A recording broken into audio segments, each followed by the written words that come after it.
మీ అందరికీ హృదయపూర్వక వందనాలు, ప్రేమపూర్వక స్వాగతం పలుకుతున్నాం. కూర్చోండి. పనిలో పనిగా ఒక్కసారి సంఘం అంతా కలిసి కుడి ఎడమలో ఉన్నటువంటి స్థలం కొరకు ప్రార్థన చేయండి. ఎందుకంటే ఇక రానున్న దినాల్లో మనకి ఇది సరిపోదు. కాబట్టి ఎటో కట్టు మళ్ళీ మనం షెడ్ను పెంచాల్సి ఉంటుంది. ఎందుకంటే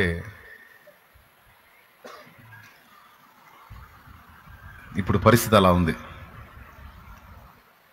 ఇంత సమూహం ఇంకొంచెం ఫ్రీగా కూర్చోవాలి. ఇప్పుడు అందరూ ఎదురుగా కూర్చున్న వాళ్ళు వీళ్ళందరూ కూడా టైట్గా కూర్చున్నారు, ఇరుక్కొని కూర్చున్నట్టు కూర్చున్నారు. ఇంకొంచెం ఫ్రీగా కూర్చోవాలి. మనకి స్థలం యొక్క అవసరం ఉంది. దానికి మనకు ఆర్థిక స్థితి కూడా బాగుండాలి. అండ్ వాళ్ళు అమ్మటానికి కూడా ముందుకు రావాలి. ఈ రెండు దేవుడు జరిగించాలి. ఇన్నాళ్ళు మీకు ఇది గట్టిగా చెప్పలేదు, ఇప్పుడు చెప్తున్నాను.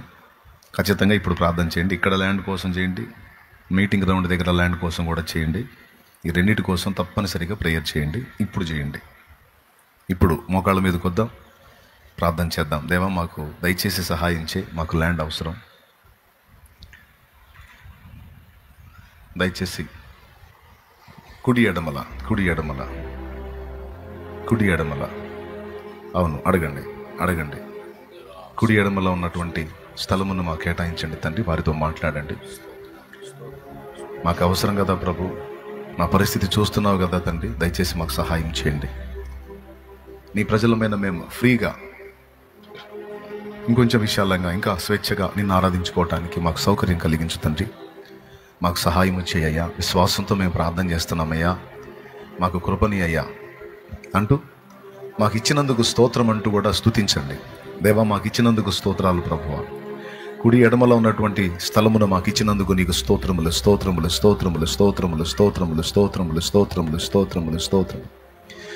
నలు దిశలో కూడా నా ప్రభా ఈ పరిచర్యను విస్తరింపజేస్తూ ఇంకా మాకు స్థలం ఇస్తున్నందుకు నలువైపులా మాకు స్థలం ఇస్తున్నందుకు స్తోత్రాలు.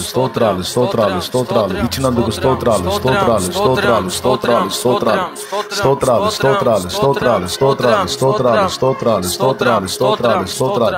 నలు దిశలా నీవు కార్యం చేస్తున్నందుకు స్తోత్రాలు.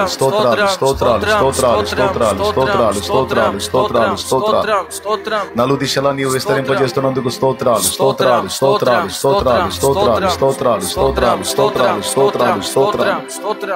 నలు దిశలా నీవు వ్యాపింపజేస్తున్నందుకు స్తోత్రాలు.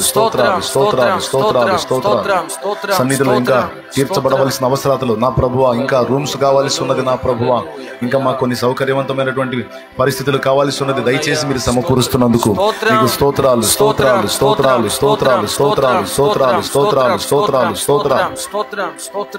ఇక్కడే కాదు తండ్రి, మీటింగ్ రౌండ్ లో కూడా నా ప్రభువా మాకు మరి స్థలం అవసరమై ఉన్నది. నలు దిశలా నా ప్రభు వ్యక్తులతో మాట్లాడు. అక్కడ స్థలం ఇవ్వు నాయనా. నీకు స్తోత్రము. మాకు అది సరిపోదు కదా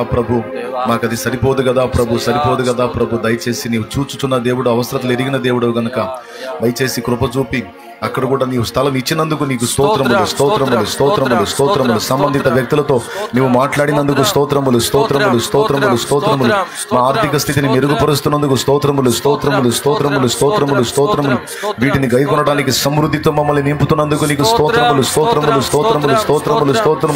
మా పిడికిళ్ళు నింపుతున్నందుకు స్తోత్రములు.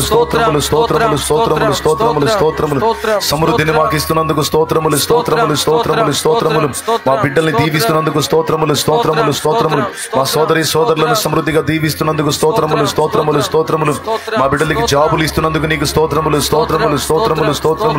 జీవసహితమైన వ్యాపారములు నైనా, న్యాయపరమైన వ్యాపారంలో అభివృద్ధి పరుస్తున్నందుకు నీకు స్తోత్రములు.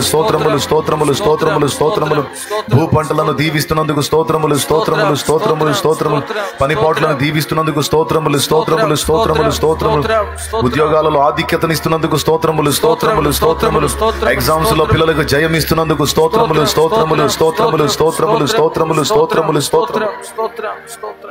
మా మనవులన్నీ విని ప్రత్యుత్తరం ఇచ్చినందుకు విశ్వాసమును బట్టి కృతజ్ఞతా స్తోత్రములు చెల్లిస్తూ యేసు నామములోనే మీరు ఇదంతా ఇచ్చినందుకు కృతజ్ఞతలు చెల్లిస్తూ నిన్ను మహింపరచుకుంటున్నాం తండ్రి. ఆమేన్.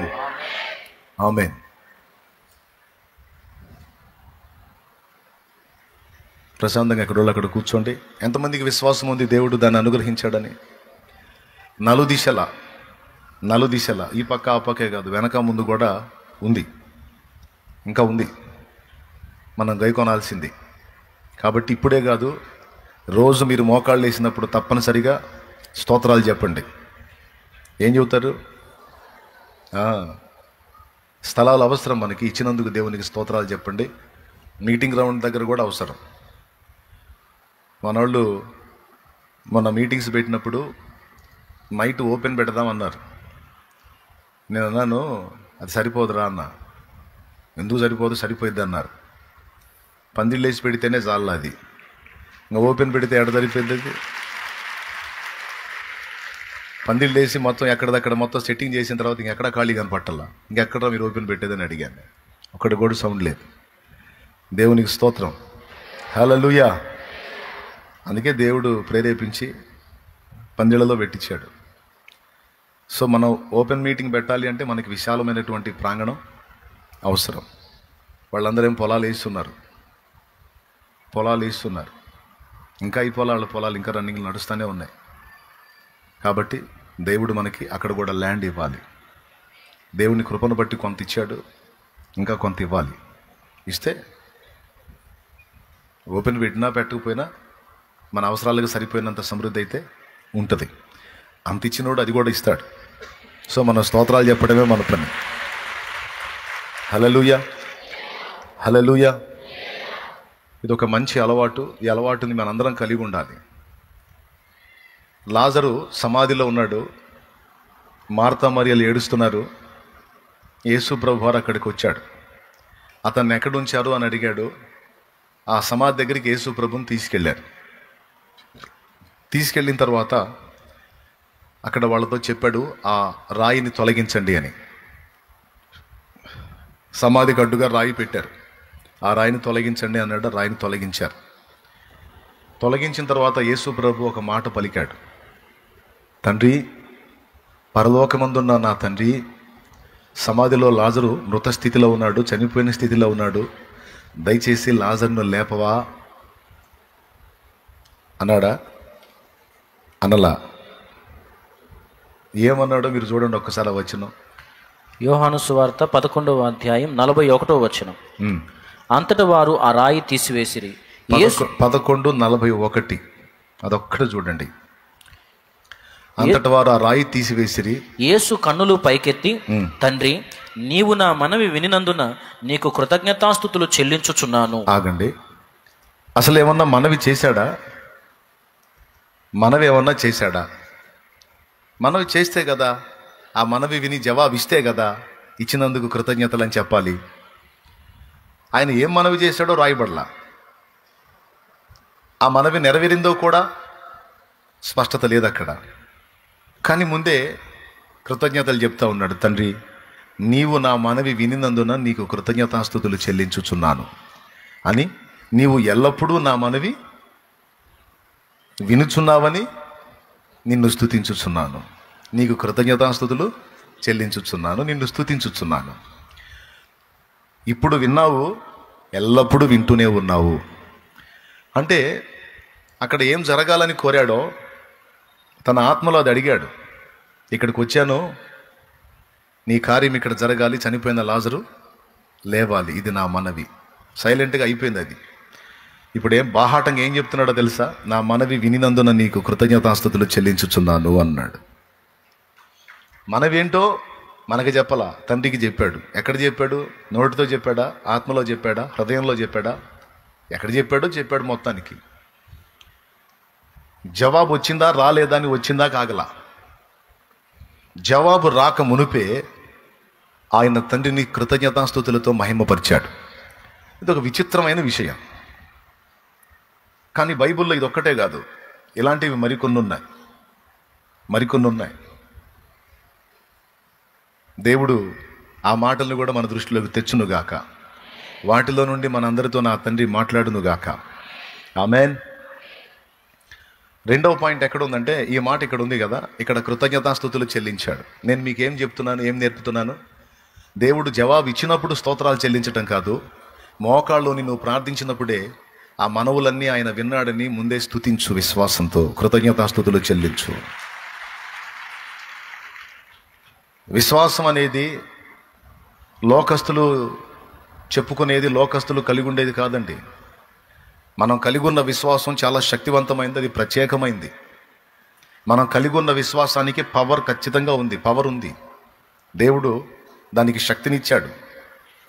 ఆ విశ్వాసాన్ని మనం వ్యక్తపరిచే కొద్దీ ఏ స్థాయిలో వ్యక్తపరుస్తామో ఆ స్థాయిలో దేవుని కార్యాలని ఖచ్చితంగా మనం చూస్తాం. అందుకు సందేహం లేదు. నీ విశ్వాసాన్ని మించి నువ్వు పొందలేవు, నీ విశ్వాసానికి తక్కువ కూడా నువ్వు పొందలేవు. నువ్వు ఎంత విశ్వసించావో ఆ విశ్వాసానికి తగిన ఫలం అంత కరెక్ట్గా నువ్వు పొందగలుగుతావు. ఇది దేవుని వాక్యం ఇస్తున్న సత్యం. ఇప్పుడు ముందే కృతజ్ఞతలు చెల్లించాడు. తండ్రి, నా మనవి వినినందున నీకు కృతజ్ఞతాస్తుతులు చెల్లించుచున్నాను. ఇప్పుడే కాదు, నువ్వు ఎల్లప్పుడూ నా మనవులు వినుచున్నావని నిన్ను స్తుతించుచున్నాను. నీవు నన్ను పంపితివని ఈ చుట్టూ ఉన్న వాళ్ళు తెలుసుకున్నట్లు ఈ కార్యము జరిగిస్తున్నావు అని చెప్పి లాజరు బయటికి రమ్మని పిలిస్తే చనిపోయిన లాజరు బయటకు వచ్చాడు. చచ్చిపోయిన వాడిని ఒకరిని తిరిగి బ్రతికించడం, అది కూడా 4 రోజుల తర్వాత బ్రతికించడం అనేది చిన్న విషయం కాదు. కానీ ఆ కార్యం జరిగింది అక్కడ. మనుషుడు ఎవడో చేయలేని కార్యం అది, మానవాతీతమైన కార్యం అది. కానీ యేసు ప్రభు ఒక్క మాటతోనే 4 రోజుల క్రితం చనిపోయి సమాధి చేయబడి రాయి తీద్దామంటే మార్తా ఒప్పుకోలా. వాసన వచ్చింది, 3వ రోజుకి కుళ్ళిపోయి చండాలమైన వాసన వచ్చింది. నా తమ్ముడి శరీరాన్ని బట్టి అందరూ ముక్కున వస్త్రం పెట్టుకోవడం నాకు ఇష్టం లేదు, తీయొద్దు అని ఆమె ఫీల్ అవుతుంది. అంటే లెక్క ప్రకారం 3 రోజులకి కుళ్ళిపోవాల్సినటువంటి శరీరం 4 రోజుల తర్వాత యేసు ప్రభు సజీవంగా మళ్ళా లేపాడు ఆయన. అంటే విశ్వాసాన్ని ఎలా ప్రయోగించాలో, విశ్వాసాన్ని ఎలా వ్యక్తపరచాలో, విశ్వాసాన్ని తండ్రి ఆమోదించేటట్టు ఎలాగ ఆయనకి సమర్పించాలో యేసయ్య నేర్పుతున్నాడు. మొట్టమొదటిది సాక్షాత్తు యేసు ప్రభువే వ్యవహరించిన తీరు.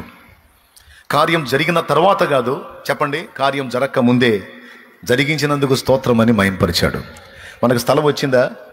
ఏమయ్యా వచ్చిందా? పక్కనది చెప్పండి, అందరూ వచ్చింది అని ఇప్పుడు చెప్తున్నారు. వాస్తవంగా ఇంకా మనకు రాలేదు, వాళ్ళు మనకు అమ్మలేదు, మనం దాన్ని కొనలేదు, దానికి సంబంధించిన ధనం మన దగ్గర ఉందో లేదో కూడా మనకు తెలియదు. కానీ ఒకటే, మీరేమన్నారు? ఆ స్థలం ఇచ్చినందుకు నీకు స్తోత్రం, స్తోత్రం, స్తోత్రం, స్తోత్రం, స్తోత్రం అని స్తుతించారు. విశ్వాసము ఆ పని చేసింది. అయిందాకా కాదు, జరిగిందాకా కాదు, జరగక ముందే స్తుతించింది. దీనికి 2వ నిరూపణ, పౌలు శీలల్ని కొట్టి నేరమేమీ లేకపోయినా చెరసాలలో వాళ్ళని బంధించారు. బొండ వేసి బిగించి వాళ్ళని కదలకుండా చెరసాల్లో కట్టిపడేశారు. వాళ్ళు ఏం చేశారో తెలుసా? ప్రభువుకి ప్రార్థన చేసి కీర్తనలో పాడుచుండిరి అని ఉంది. చూస్తారా ఒకసారి అపోస్తలుల కార్యములు? మొదటిదేమో యోహాను సువార్తలో చూశారు. ఇప్పుడు అపోస్తలుల కార్యము 16వ అధ్యాయము 24వ వచనం నుంచి చూడండి. అతడు అట్టి ఆజ్ఞను పొంది వారిని లోపలి చెరసాల్లోనికి త్రోసి వారి కాళ్లకు బొండ వేసి బిగించెను. అయితే మధ్యరాత్రి వేళ పౌలును శీలయు దేవునికి ప్రార్థించుచు కీర్తనలు పాడుచు నుండిరి, ఖైదీలు వినుచుండిరి. ఒకసారి మీరు ఆలోచించండి.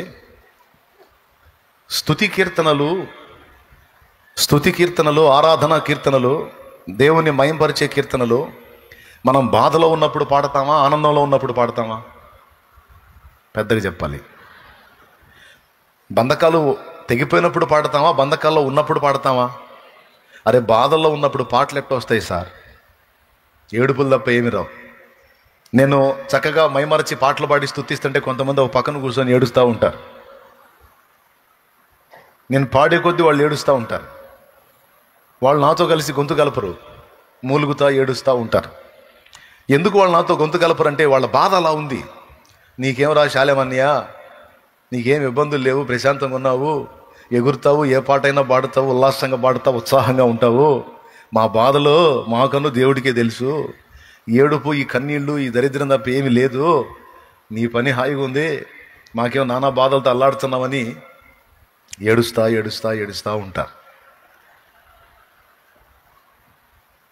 అంటే ఇప్పుడు మీకేనా బాధలు నాకు లేవా? నాకు కూడా ఉన్నాయి. నీకు తగ్గాయి, మీకుంటే నాకు తగ్గాయి, నాకుంటాయి. ఎంత చెట్టుకు అంత గాలి ఉంటుంది.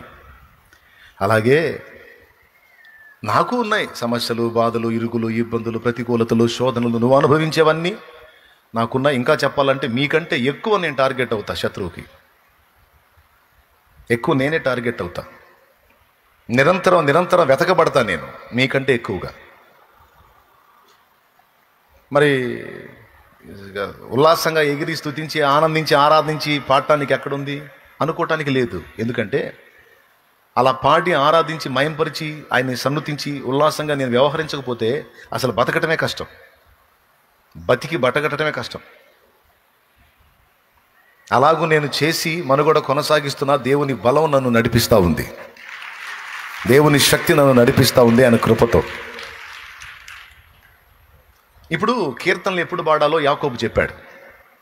ప్రార్థన ఎప్పుడు చేయాలో, కీర్తన ఎప్పుడు పాడాలో, సంఘపు పెద్దలను ఎప్పుడు పిలిపించాలో యాకోబు చెప్పాడు. యాకోబు రాసిన పత్రిక 5వ అధ్యాయము 13వ వచనం నుంచి మీరు చూడగలిగితే, మీలో ఎవనికైనానో శ్రమ సంభవించిన, యాకోబు రాసిన పత్రిక 5వ అధ్యాయము 13వ వచనం, మీలో ఎవరికైనాను శ్రమ సంభవించిన అతడు ప్రార్థన చేయవలెను. అదిగో శ్రమలో ఉన్నప్పుడు ప్రార్థన చేయాలి. ఎవరికైనాను సంతోషము కలిగిన అతడు కీర్తనలు పాడవలెను. అది సంతోషం ఎప్పుడు కలిగిద్ది? బంధకాలు తెగిపోయినప్పుడు, సమస్యలు పోయినప్పుడు, అప్పులు తీరినప్పుడు, ఉద్యోగం వచ్చినప్పుడు, ప్రమోషన్ వచ్చినప్పుడు, రోగం తగ్గినప్పుడు, రిపోర్ట్ మారినప్పుడు, గొడ్రాలికి పిల్లలు కలిగినప్పుడు, ఎగ్జామ్స్లో పిల్లలు ఫస్ట్ క్లాస్లో పాస్ అయినప్పుడు, అవునా? ఇంటికి లోన్ వచ్చినప్పుడు, అవునా? వద్దనుకున్న పెళ్లి పెటాకులైనప్పుడు, కావాలనుకున్న పెళ్లి అయినప్పుడు, దేవునికి స్తోత్రం, హల్లెలూయా. ఒక్కొక్క కారణాన్ని బట్టి మనిషికి సంతోషం వచ్చింది. అయితే సమస్యలు పరిష్కారమైనప్పుడు సంతోషం, అది మాత్రం గుర్తుపెట్టుకోండి. సమస్యలు ఉన్నప్పుడు హ్యాపీ రాదు, సంతోషం రాదు, ఆనందం రాదు. సమస్యలకు పరిష్కారం వచ్చినప్పుడు సంతోషం కలిగింది. కాబట్టి శ్రమలో ఉన్నావా, ప్రార్థన చేయి. సంతోషం కలిగిందా, కీర్తన పాడు. ఈ రెండు చేశారు వీళ్ళు. వీళ్ళకి ఇంకా సంఖ్యలు తెగిపోలేదు, వీళ్ళు చెరసాల్లోంచి బంధ విముక్తులు కాలేదు, వీళ్ళు ఇంకా అందులోనే ఉన్నారు. వాళ్ళ పాదాలకు కాళ్ళకి బొండ వేసే ఉంది, వాళ్ళు బంధకాల్లోనే ఉన్నారు. అయినా సరే వాళ్ళు రెండు చేశారు. ఒకటి, వాళ్ళు ప్రార్థన చేశారు. రెండవది, బంధకాలు తెగిపోకముందే వారు పాటలు పాడి ప్రభువుని స్తుతించారు. అన్ని విడుదల వచ్చినప్పుడు కాదండి. కొంతమంది విడుదల కోసం ఎదురు చూస్తూ ఉంటారు. విడుదల వచ్చినప్పుడు పాడదాం, దేవుడు నిజంగా కార్యం చేస్తే ఇలా చేద్దాం అనుకుంటున్నా, అలా చేద్దాం అనుకుంటున్నా అంటూ ఉంటారు. నేను చెప్తున్నా, విశ్వాసం ఏం చేసిందో తెలుసా? దేవుడు కార్యం చేసిన దాకా ఆగలేదు, అదే విశ్వాసం. దేవుడు కార్యం చేసిన దాకా ఆగలేదు, ముందే స్తుతిస్తారు. పౌలు శీలలు ఆ పని చేశారు. వాళ్ళు ఉన్న సమస్యను బట్టి ప్రార్థించారో, మరి దేన్ని బట్టి ప్రార్థించారో, మొత్తానికి ప్రార్థించారు. తర్వాత పాటలు మొదలుపెట్టారు. బంధకాల్లోనే ఉన్నారు. పాటలు మొదలుపెట్టి పాడుచుండిరి, ఖైదీలు వినుచుండిరి. చూడండి, అది కూడా ఏ టైం కాని టైం. అయితే మధ్యరాత్రి వేళ వాస్తవంగా వాళ్ళని మామూలు కొట్టుడు కాదు, గొల్ల కొట్టుడు కొట్టారు.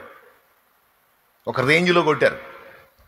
కొట్టినప్పుడు నిజంగా అదే ప్లేస్లో మనం ఉంటే, అమ్మా అయ్యా దుర్మార్గులు ఏం కొట్టారు ప్రభా, పాపాత్ములు అయినా ఏం చేశాం ప్రభా, పాపం మాకెందుకునైనా ఈ బాధలో అని ఏం మాట్లాడతాం? మూలిగే వాళ్ళము. మూలుగుడు లేదు, సనుగుడు లేదు, గొనుగుడు లేదు, టైము లేదు. ఆ జామున శోషపోయి నిద్రపోవాల్సిన టైం అది, మధ్యరాత్రి వేళ.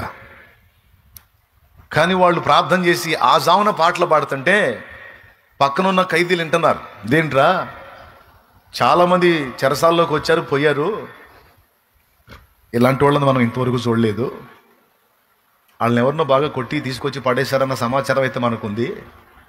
అంతసేటు తన్నులు తిని ఈ జామున అలసిపోయి నిద్రపోకుండా ప్రార్థన చేసి పాటలు పాడుతున్నారని వాళ్ళు కూడా ఆశ్చర్యపోయి వింటా ఉన్నారు. చివరికి ఏం జరిగిందో మీకు తెలుసు. స్పష్టంగా దేవుని వాక్యం రాయబడి ఉంది. అని తెలుసా? ఇలా వాళ్ళు చేస్తున్నప్పుడు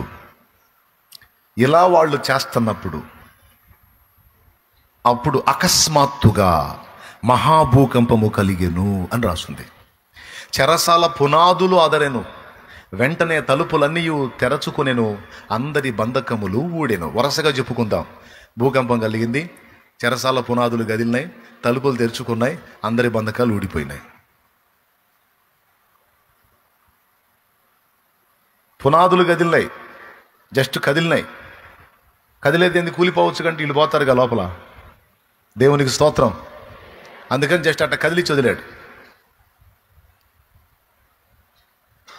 అసలు వాళ్ళు పాటలు పాడుతుంటే పునాదులు కదులుతుంది. భూకంపం కలగటం ఏంటి? చూడండి, బంధకాలు ఊడినప్పుడు స్తుతించారా, ఓడక ముందే స్తుతించారా? ఆ స్తుతించిన తర్వాత ఏం జరిగింది? ఎవ్వడు ఊహించని కార్యం జరిగింది అక్కడ. నేను మీకు అదే చెప్తున్నాను. కార్యం జరిగిన తర్వాత కాదు, కార్యము జరగక మునుపే నువ్వు నా దేవుని స్తుతించాలి. దేవునికి స్తోత్రము గానము చేయుటయే మంచిది, మనమందరము స్తుతి గానము చేయుటయే. దేవునికి మహిమ. మొదటిదేమిటి? లాజరు చనిపోయినోడు బతక ముందే కృతజ్ఞతలు చెల్లించాడు యేసయ్య. ఈడ బంధకాలు ఊడిపోకముందే స్తుతించారు పౌలు శీలలు. అసలు యుద్ధంలో జయం రాకముందే మ్యూజిక్లు తీసుకొని పోయాడు యెహోషాపాతు. ఇది ఇంకా విచిత్రం. అసలు యుద్ధంలో జయం రాకముందే, వాస్తవంగా యుద్ధంలో జయం వచ్చిన తర్వాత సంగీత వాయిద్యాలు పెట్టుకొని మ్యూజిక్లు వేసుకుంటే రాజు గంభీరంగా నడుస్తుంటే జయించి వచ్చాడు మన రాజు అని అందరూ మ్యూజిక్లు వేసి పాటలు పాడుతూ ఊరేగించుకుంటూ తీసుకొస్తారు. సహజంగా జరిగేది అది. కానీ ఇక్కడ యుద్ధానికే మ్యూజిక్లు తీసుకొని పోయాడు. యుద్ధానికి అసలు ముందెవరిని పెట్టాడో తెలుసా? పాటలు పాడే గాయకులను పెట్టాడు, వాయిద్యకులను పెట్టాడు, గాయకుల్ని పెట్టాడు. దేవునికి స్తోత్రం కలుగునుగాక. హల్లెలూయా. ప్రియులారా, ఊహించండి ఒక్కసారి, ఎంత సాహసం అది, ఎంత సాహసం అండి. కొన్నిసార్లు విశ్వాసంతో మనం చేసేటువంటి పనులు అవతలోడికి పిచ్చితనంగా అనిపిస్తాయి. స్థలం రాలా, ఇడి బొందా లేదు, స్తోత్రాలు చెబుతున్నాడు నిద్రమోహముడు అనుకుంటారు నన్ను. అరే నేను నిద్రమోహముని కాదురా, నన్ను నిద్రమోహం అనుకునేవాడు నిద్రమోహముడు. దేవుని వాక్యం చెబుతుంది స్పష్టంగా, కార్యం జరిగినప్పుడు కాదు, జరిగిందని విశ్వసించి స్తుతించరావయ్య అన్నాడు దేవుడు. అంత కష్టపడి కొట్టొద్దులే, అదేం పెద్ద. 2 స్థలములలో దేవుడు స్పష్టంగా రాయించాడు. మత్తయి సువార్తలో చెప్పాడు, మార్కు సువార్తలో చెప్పాడు. మీరు ప్రార్థనలో అడుగు వాటి నెలను పొంది ఉన్నామని నమ్ముడి, అప్పుడు అవన్నీ మీకు దొరుకునని మీతో నిశ్చయముగా చెప్పుచున్నాను అన్నాడు. మార్కు సువార్త 11వ అధ్యాయము తీస్తారా బైబిల్ గ్రంథంలో? ప్రార్థనలో మీరు అడుగు వాటి నెలను పొంది ఉన్నామని నమ్ముడి, అప్పుడు అవి మీకు దొరుకునని మీతో నిశ్చయముగా చెప్పుచున్నాను. 11వ అధ్యాయం 24వ వచనం చూడు. అందుచేత ఎందుచేతనో పైన చెప్పాడు 23లో. ఎవడైనాను ఈ కొండను చూచి నీవు ఎత్తబడి సముద్రంలో పడవేయబడమని చెప్పి తన మనస్సులో సందేహింపక తాను చెప్పినది జరుగునని నమ్మిన ఎడలా, మనసులో సందేహింపక నమ్మిన ఎడలా, చెప్పినది జరుగునని నమ్మిన ఎడలా, వాడు చెప్పినది జరుగునని మీతో నిశ్చయముగా చెప్పుచున్నాను. అందుచేత ప్రార్థన చేయునప్పుడు మీరు అడుగుచున్న వాటి నెలను, ఏమండి, ఇవి అవి అన్న భేదం లేదు, అడుగుచున్న వాటి నెల్లని అన్నాడు. అడుగుచున్న వాటి నెల్లను పొంది ఉన్నామని నమ్ముడి, అప్పుడు అవి మీకు కలుగుందని మీతో చెప్పుచున్నాను. నమ్మటం అంటే ఏంది? అప్పుడెప్పుడో ఇస్తాడులే అంటాం కాదు. ఇచ్చాడయా, ఎప్పుడో ఇచ్చేది కాదు, ఇచ్చినందుకు స్తోత్రం.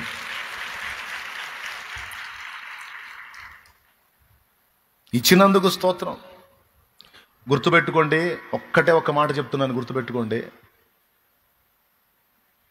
నువ్వు ఎప్పుడైతే నీ హృదయంలో దేవుని ఎడల ఆశ కలిగి నువ్వు వాంఛిస్తావో, నువ్వు నీ మాటలో దేవునికి తెలియజేస్తావో, అది నీ ఆత్మలో నుండి కానీ, పెదవుల నుండి కానీ, హృదయంలో నుండి కానీ, మనస్సు నుండి కానీ దేవునికి నీ మనవులు తెలియజేస్తావో ఆ దినమందే అవి దేవునికి వినబడతాయి.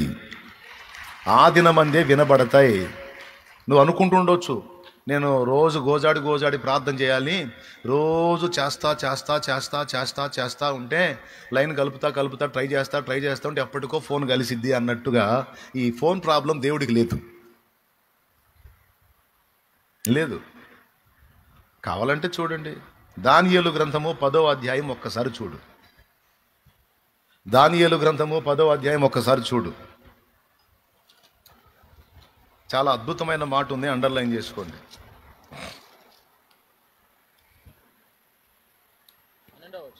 12వ వచనం 4వ లైన్ చదువు నాయన.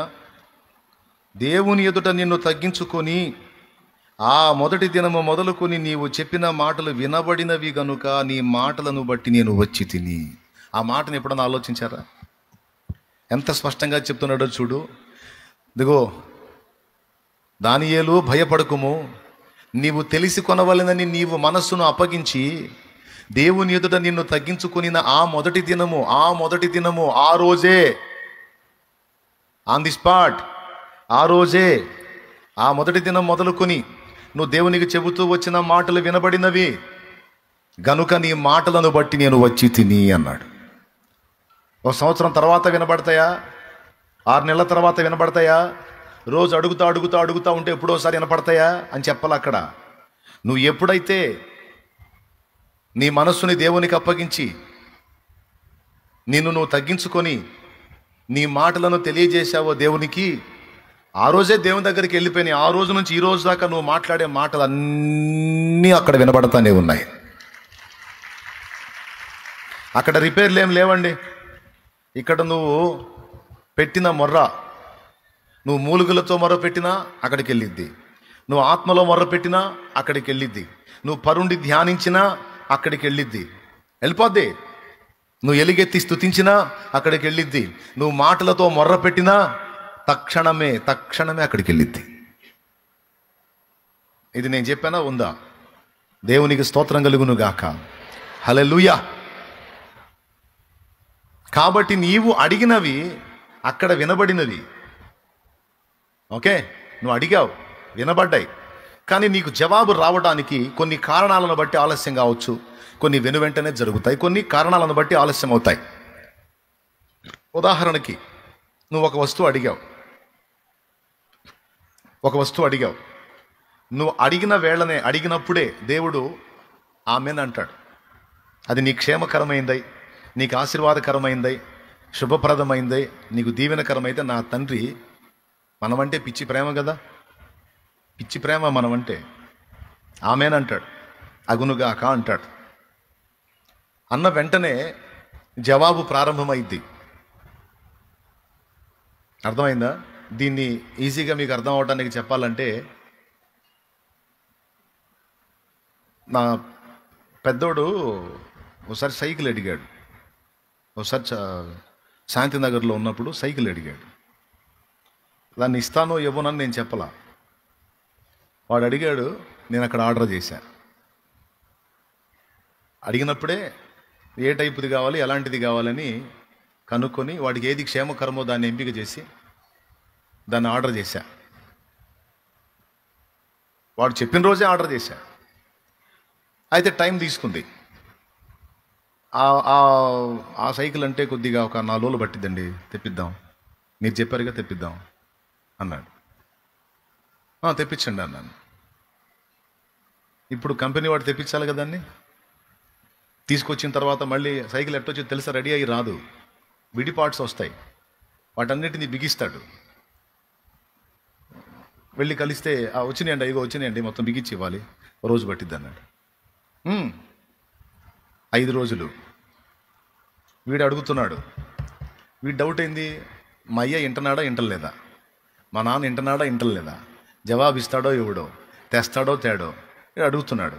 వాడు నాకు ఆ విషయం తెలియజెప్పిన మొదటి దినమందే వాని ప్రార్థనకు జవాబు వచ్చింది. దేవునికి స్తోత్రం. తండ్రిగా వాడు నాకు మొరపెట్టాడు, నేను వాడికి ఆన్సర్ స్టార్ట్ చేశాను. అయితే ఇప్పుడు వెంటనే ఇలా అని తీసుకొచ్చి ఇవ్వలేను, వాడికి ఆ వస్తువు రెడీ కావాలి, దానికి టైం తీసుకుంటుంది. కొన్ని వెంటనే దొరుకుతాయి, రెడీగా ఉంటాయి, ఉన్న వాటిని అలాగ తీసుకొచ్చి ఇచ్చేస్తాను. కొన్ని ఏమో రెడీ కావాలి, 5 రోజులు టైం పట్టింది. తర్వాత తీసుకొచ్చి సైకిల్ ఇంటికాడ పెడితే వాడు ఆశ్చర్యపోయాడు. వచ్చింది జవాబు. అంటే దీన్ని మీరు ఎలా అర్థం చేసుకుంటారంటే, దేవునికి మనం మొర్ర పెట్టినప్పుడే, ఆయన చెవిటోడు కాదు, నువ్వు అయ్యా తండ్రి అని ఇక్కడ కన్నీరు గర్చి మొర్ర పెట్టినప్పుడే అక్కడికి వెళ్ళిపోతాయి. ఇప్పుడు ఇంకొకటి జోడించమని చెప్తున్నాను నేను. జస్ట్ మొర్ర పెట్టి వదిలేయొద్దు, నా మనవి విన్నందుకు నీకు కృతజ్ఞతలు, థ్యాంక్స్ తండ్రి, నీకు థ్యాంక్స్. ఎందుకంటే వింటాడు, జవాబు ఖచ్చితంగా ఇస్తాడు కాబట్టి ఆ నమ్మకం నీకుంటే ముందే థ్యాంక్స్ చెప్పేయమంటున్నాడు. చేసి చూపించారు వాళ్ళు, రిజల్ట్ కూడా చూపించారు. అయిన తర్వాత కాదు, నేను నీకు చెప్పా కదా, నీ దగ్గర వినపడింది కదా, ఆ మనవి విన్నందుకు నీకు స్తోత్రం. నువ్వు ఇప్పుడు ఇస్తావా, వారానికి ఇస్తావా, 10 రోజులకి ఇస్తావా అన్నది కాదు, నువ్వు ఇచ్చేది ఖాయం. నా ప్రార్థన నువ్వు విన్నది ఖాయం, నాకు నిశ్చయముగా జవాబు ఇచ్చుట ఖాయం. అది ఇచ్చినందుకు నీకు స్తోత్రం.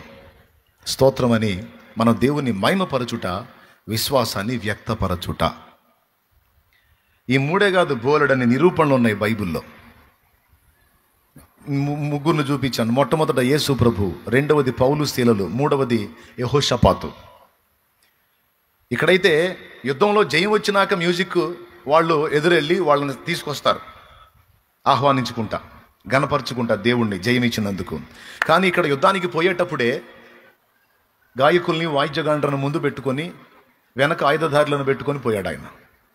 పోతే యుద్ధం జరగల. అసలు యెహోవా శత్రువుల మీద మాటుగాండ్రను పెట్టాడు గనుక వాళ్ళు హతులైపోయారు. ఇక వీళ్ళ పని ఏందిరా బాబు అంటే కాలిపోయి వాళ్ళని దోచుకొని రావటమే.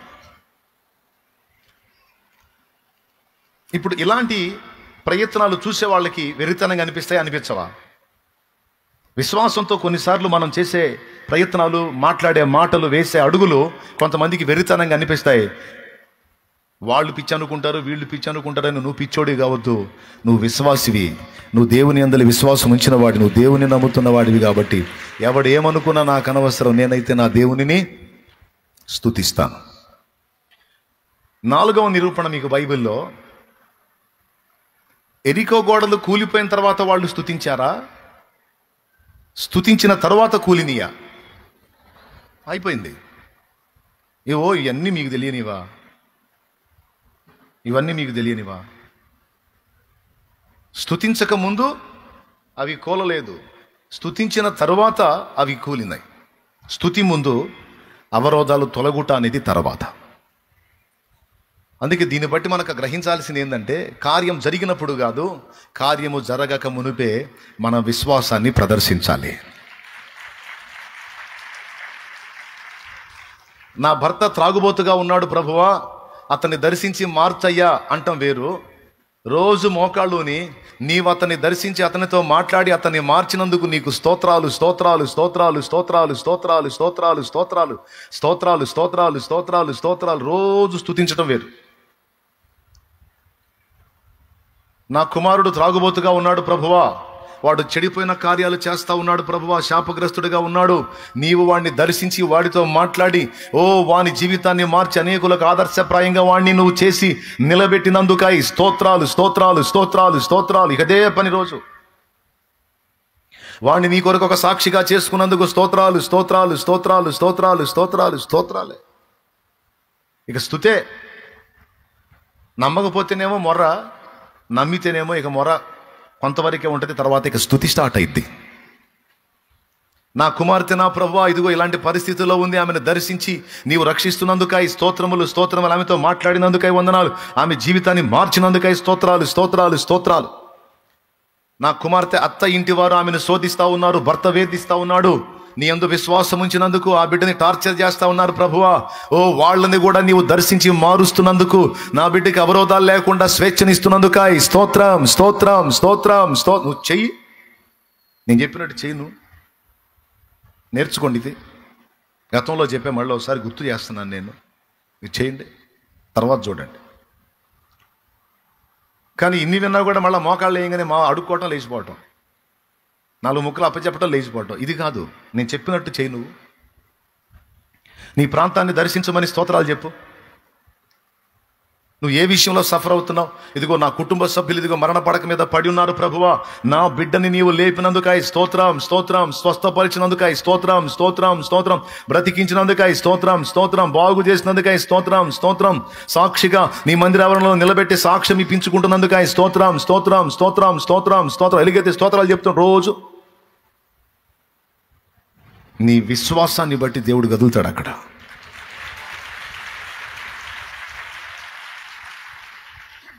నీ ఇంటి మొత్తం మొర్ర పెట్టాల్సిన అవసరంలా.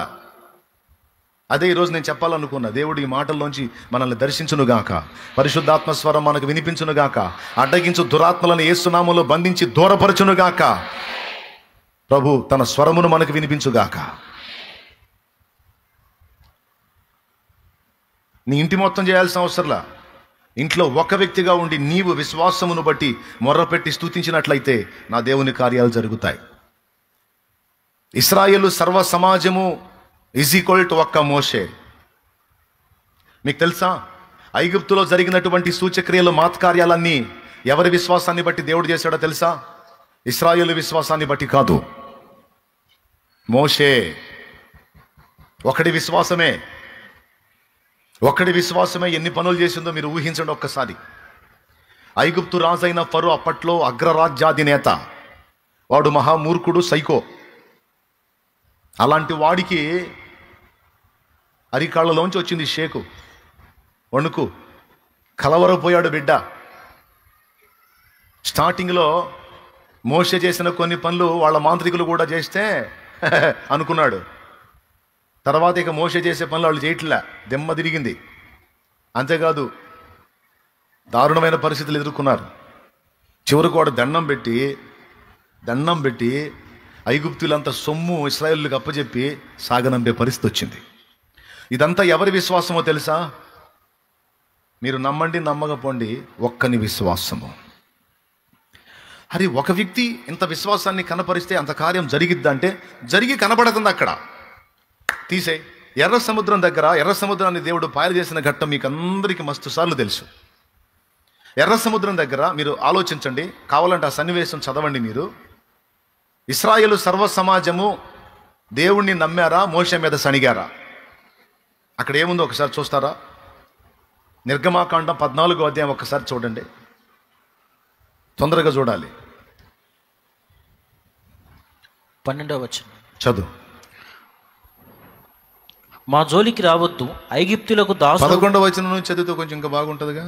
అంతటి వారు మోషేతో, ఐగుప్తులో సమాధులు లేవని ఈ అరణ్యములో చచ్చుటకు మమ్మను రప్పించితివా? మమ్మను ఐగుప్తులో నుండి బయటకు రప్పించి. 10వ వచనం నుంచి చదివితే ఇంకా బాగుంటుందిగా. ఫరో సమీపించుచుండగా ఇశ్రాయేలీలు కన్నులెత్తి. ఇశ్రాయేలీలో కొంతమంది లేకపోతే ఇశ్రాయేలీలు కన్నులెత్తి. ఇశ్రాయేలీలు కన్నులెత్తి ఐగుప్తీయులు తమ వెనుక వచ్చుట చూచి మిక్కిలి భయపడి యెహోవాకు మొరపెట్టిరి. మొరపెట్టారు. అంతట వారు మోషేతో, మొరపెట్టి ఏం చేయాలా? స్తుతించాలి, సనగకూడదు. కానీ వీళ్ళు చూడు, అయ్యో దేవుడా మమ్మల్ని కాపాడు అన్నారు అని తిరిగారు మోషే వైపు. తిరిగి చూడికి ఏం మాట్లాడుతున్నారు. అంతట వారు మోషేతో, ఐగుప్తులో సమాధులు లేవని ఈ అరణ్యములో చచ్చుటకు మమ్మను రప్పించితివా? అంటే ఏం నమ్ముతున్నారు? దేవుణ్ణి కాపాడమని అడుగుతున్నారు. వాళ్ళు ఏం నమ్ముతున్నారు? ఐగుప్తులో బూడిసిపెట్టడానికి సమాధులు లేవు కాబట్టి సముద్రం ఒడ్డునైతే ఎంతమంది నేను బూడిసిపెట్టవచ్చు అని తెచ్చావా? చదువు. మమ్మను ఐగుప్తుల నుండి బయటకు రప్పించి మమ్మను ఇట్లు చేయనేలా?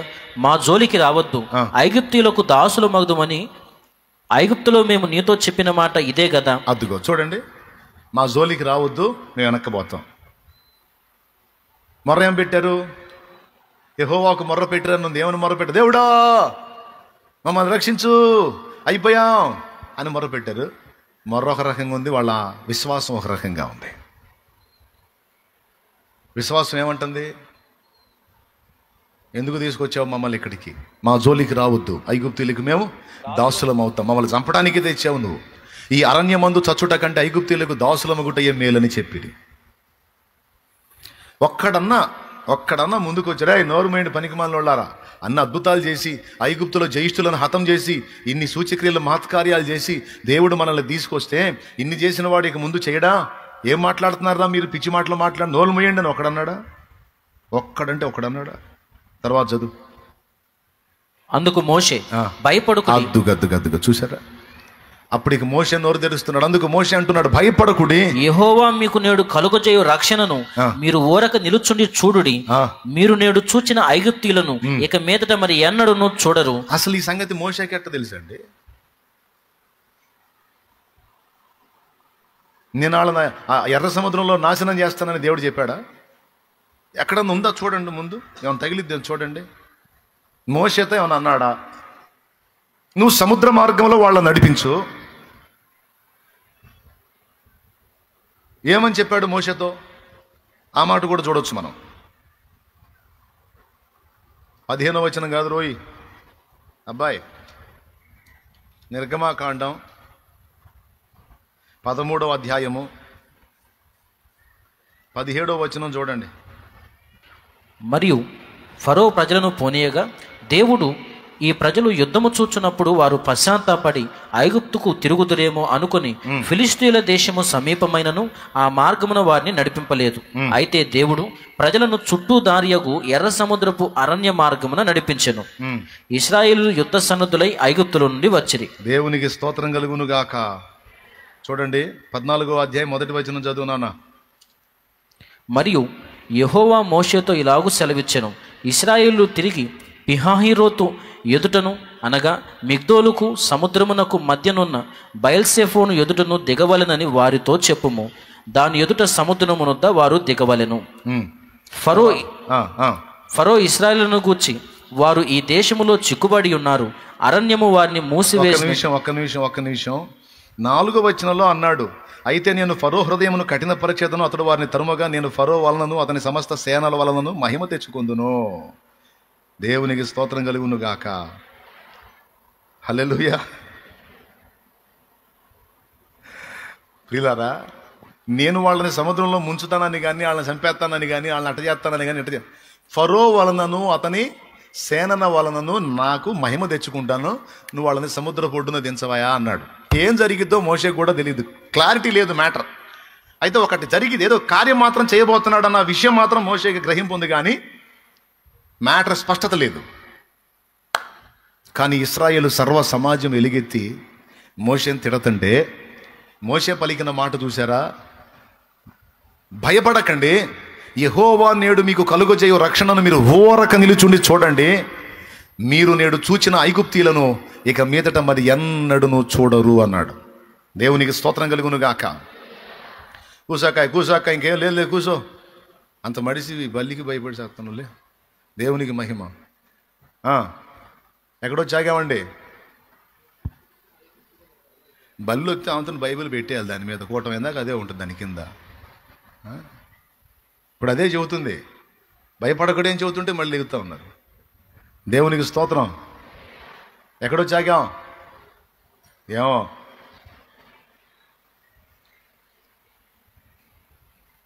భయపడొద్దు, ఈరోజు మీరు చూస్తున్న ఐగుప్తుల్ని ఇక చూడరు అన్నాడు. ఈరోజు నిన్ను తరుముతున్న శత్రువులు ఎవరో, నిన్ను శోధిస్తున్న పరిస్థితులు ఏమిటో, నిన్ను ఈ ఇబ్బంది పెడుతున్నటువంటి సమస్యలు ఏమిటో నా దేవుడు మాట్లాడుతున్నాడు. ఇప్పటి వరకు నీవు అనుభవించిన ఈ పరిస్థితులు నీకు మీదట నువ్వు చూడవు. నేను ఉన్నా కదా, దేన్ని ఎక్కడ ముంచాలో అక్కడ ముంచుతా. అయితే నీవు తరమబడుతున్న పరిస్థితులు, ఇప్పటిదాకా నిన్ను తరుముకొచ్చిన పరిస్థితులు ఇక మీదట నిన్ను తరుమవు, ఇక నువ్వు వాటిని చూడవు. ఫైనల్ చేసి పడేశాడు మోషే.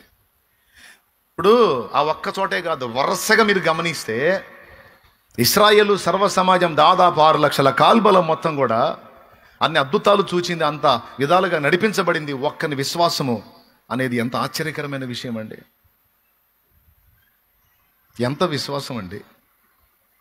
ఆ ఒక్కని విశ్వాసమే సముద్రము పాయలగునట్లుగా దేవుడు కార్యం చేయడానికి వాడుకున్నాడు. వీళ్ళ దగ్గర ఉందా? ఎవరి దగ్గర ఉంది? చూపించండి. వాళ్ళ దగ్గర మొత్తం కలిసి ఆవంతం దుమ్మెత్తిపోసారుగా మోషే మీద. ఆ సందర్భంలో సముద్రం 2 పాయలు అవటానికి ఎవరి విశ్వాసాన్ని దేవుడు ఉపయోగించాడు? మోషే.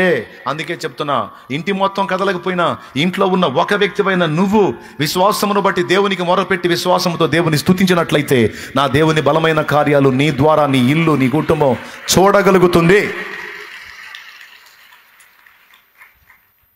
కానీ నేను చెప్పే మాటలు తేలిగ్గా తీసుకొని ఏముందిలే అనుకుంటే మీ కర్మ.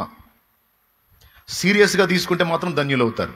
ఖచ్చితంగా చాలా విషయాల్లో దీవించబడతారు. ఒకరి విశ్వాసం ఏం చేసింది ముందు చెప్పండి? మొర్ర పెట్టుటయే కాదు, మొరకు జవాబిచ్చిన దేవునికి ముందే స్తోత్రాలు చెప్పేసిద్ది, స్తుతులు చెప్పేసిద్ది. నేను చెప్పినట్టు చేయను, అప్పులు తీర్చు ప్రభువా కాదు, మోకాళ్ళు వేసి రోజు ఈ అప్పులన్నీ దరిద్రమంతా వదిలించినందుకు నీకు స్తోత్రం స్తోత్రం స్తోత్రం స్తోత్రం స్తోత్రం స్తోత్రం. ప్రభా అప్పులు తీర్చినందుకు నీకు స్తోత్రం అని స్తోత్రాలు చెప్పడం నీకు బోర్ అనిపించిందా? అప్పులన్నీ తీర్చినందుకు నీకు స్తోత్రం అని ఒక పాట ఎత్తుకో. ఎందుకు పాడుతున్నావు? నా అప్పులు తీర్చేందుకు పాడుతున్నా. జోక్గా నేను చెప్పేది. ఒక డజన్ పాటలు పాడు నీ ఓపిక ఉంటే, ఒక డజన్ పాటలు పాడు. ఎందుకు పాడుతున్నావు? రోజు పాటలు తెగ పాడుతున్నావు ఏంటంటే, నా సమస్యల్ని పరిష్కరించిన స్తోత్రాలు చెల్లిస్తున్నాను. ఏడ పరిష్కారమైనా ఆయనేరా బాబు, అయినా అంతే. అలాగే చూపిస్తా చూపిస్తా చూపిస్తా అందిపుచ్చుకున్నది ఇదంతా, మనం కూర్చున్నది అంతా, ఇదంతా తుమ్మ చెట్లు, పెద్ద అడవిలాగుంది ఇదంతా. మీరు కూర్చున్నదంతా అడవిలాగుంది. అప్పుడు ఇక్కడే షెడ్డు, అది అరి షెడ్, అదే మర్చిపోయా, ఇక్కడ అంటున్నా, అది షెడ్, ఫస్ట్ షెడ్ అది. ఆడు కూర్చోబెట్టి ఇటు చూడండి, అటు చూడండి, అటు చూడండి, ఇటు చూడండి, అటు చూడండి అని చెప్పి చూపిటూ స్తోత్రాలు చెప్పిటూ, ఇచ్చినందుకు స్తోత్రం స్తోత్రం స్తోత్రం స్తోత్రం. ఏం కనపడుతుంది మీకు? షెడ్ కనపడుతుంది. అక్కడ నుంచి చూసుకుంటూ చూసుకుంటూ చూసుకుంటూ చూసుకుంటూ ఆ దరికి వచ్చారు. ఇప్పుడు ఇవన్నీ కామెడీ కథలా, హాస్యాస్పదమైన విషయాలా, స్పష్టంగా దేవుడు చేసిన కార్యాలా? ఇప్పుడు అటు మొదలు పెట్టాం. స్తోత్రం చూసుకుంటా చూసుకుంటా ఆ దరికి చేరాలి. హల్లెలూయా. విశ్వాస సంబంధమైన విషయాలు నమ్మని వారికి హాస్యాస్పదంగా, వెర్రితనంగా కనిపిస్తాయి. నమ్మనోడికి యేసయ్య సిలువ కూడా వెర్రితనమేనట. మరి నశించిపోయే వాళ్ళకి వెర్రితనంగా ఏమన్నా అర్థవంతంగా కనపడతాయా? నశించిపోయే వాళ్ళకి ఎట్ట కనపడతాయండి? అవిశ్వాసులకి మన ప్రయత్నాలు, మనం వ్యక్తపరిచే స్పందనలన్నీ పిచ్చితనంగానే కనపడతాయి. పరిస్థితి మొత్తం విషమించుకుపోయినా కూడా ఏం కాదు, నా దేవుడు సాయం చేస్తాడు. ఇంకేం సాయం చేస్తాడు? అంతా మునిగినా సరే దీనికి రెండింతలుగా మళ్ళా కార్యం చేసి నన్ను నిలబెట్టగలుగుతాడు నా దేవుడు అని నువ్వు పలుకుతుంటే వినేవాళ్ళకి, అవిశ్వాసులకు ఒళ్ళు మండిపోతూ ఉంటుంది. కానీ చెప్పనా, నువ్వు నమ్మిందే జరిగిద్ది. కాకపోతే కొంచెం టైం తీసుకోవచ్చు. వస్తువు రెడీ కావడానికి, నువ్వు అనుకున్న కార్యాలు ఒకటొకటిగా కొలికి రావడానికి కొంచెం టైం తీసుకోవచ్చు. కానీ ఒకటి గుర్తుపెట్టుకో, నువ్వు విశ్వసించింది గెలిచిద్ది, నువ్వు నమ్మిందే జరిగిద్ది. నిన్ను ఎగతాళి చేసిన అన్యులతో జరగదు. నీ ఆలోచన నెరవేర్చుటకు నా దేవుడు సమర్థుడు. గుర్తుపెట్టుకో ఈ మాట. ఎంతమందికి విశ్వాసం ఉంది? ఇప్పుడు నేను చెప్పిన మాట మీద నమ్మకం ఎంతమందికి ఉంది? నువ్వు ఏదైనా సరే నేను చెప్పినట్టు పిచ్చితనం అనుకో, వెర్రితనం అనుకో, నువ్వు మోకాళ్ళు వేసి స్తుతిస్తూ ఉండు. రిక్వెస్ట్ చేయటం, స్తోత్రాలు చెప్పటం, రిక్వెస్ట్ చేయటం, స్తోత్రాలు చెప్పటం, నీ పని అదే. దానికి మీకు బైబిల్లో నిరూపణలు చూపించా. ఇంటి మొత్తం అలా స్పందిస్తే ఇంకా సూపరం. ఇంటి మొత్తం కలిసి ఆ విధంగా కానీ తయారై, ప్రభువా మాకు ఇది చేసినందుకు స్తోత్రం స్తోత్రం స్తోత్రం రోజు స్తుతించారంటే అది ఇంకా పవర్ఫుల్. కనీసం ఇంటి మొత్తం స్పందించకపోయినా నువ్వు ఒక్కటివైనా మోకాళ్ళేసి విజ్ఞాపనలు అప్పగించి విన్న వాటిని బట్టి స్తోత్రాలు నువ్వు చెప్పగలిగితే నీ పిల్లల జీవితాలు వెలిగించబడతాయి, నీ కుటుంబ సభ్యుల జీవితాలు వెలిగించబడతాయి, వాళ్ళ జీవితాల విప్లవాత్మకమైన మార్పులు కలుగుతాయి, ఆశ్చర్యమైన కార్యములు వరసగా చూడగలుగుతావు. నేర్చుకో.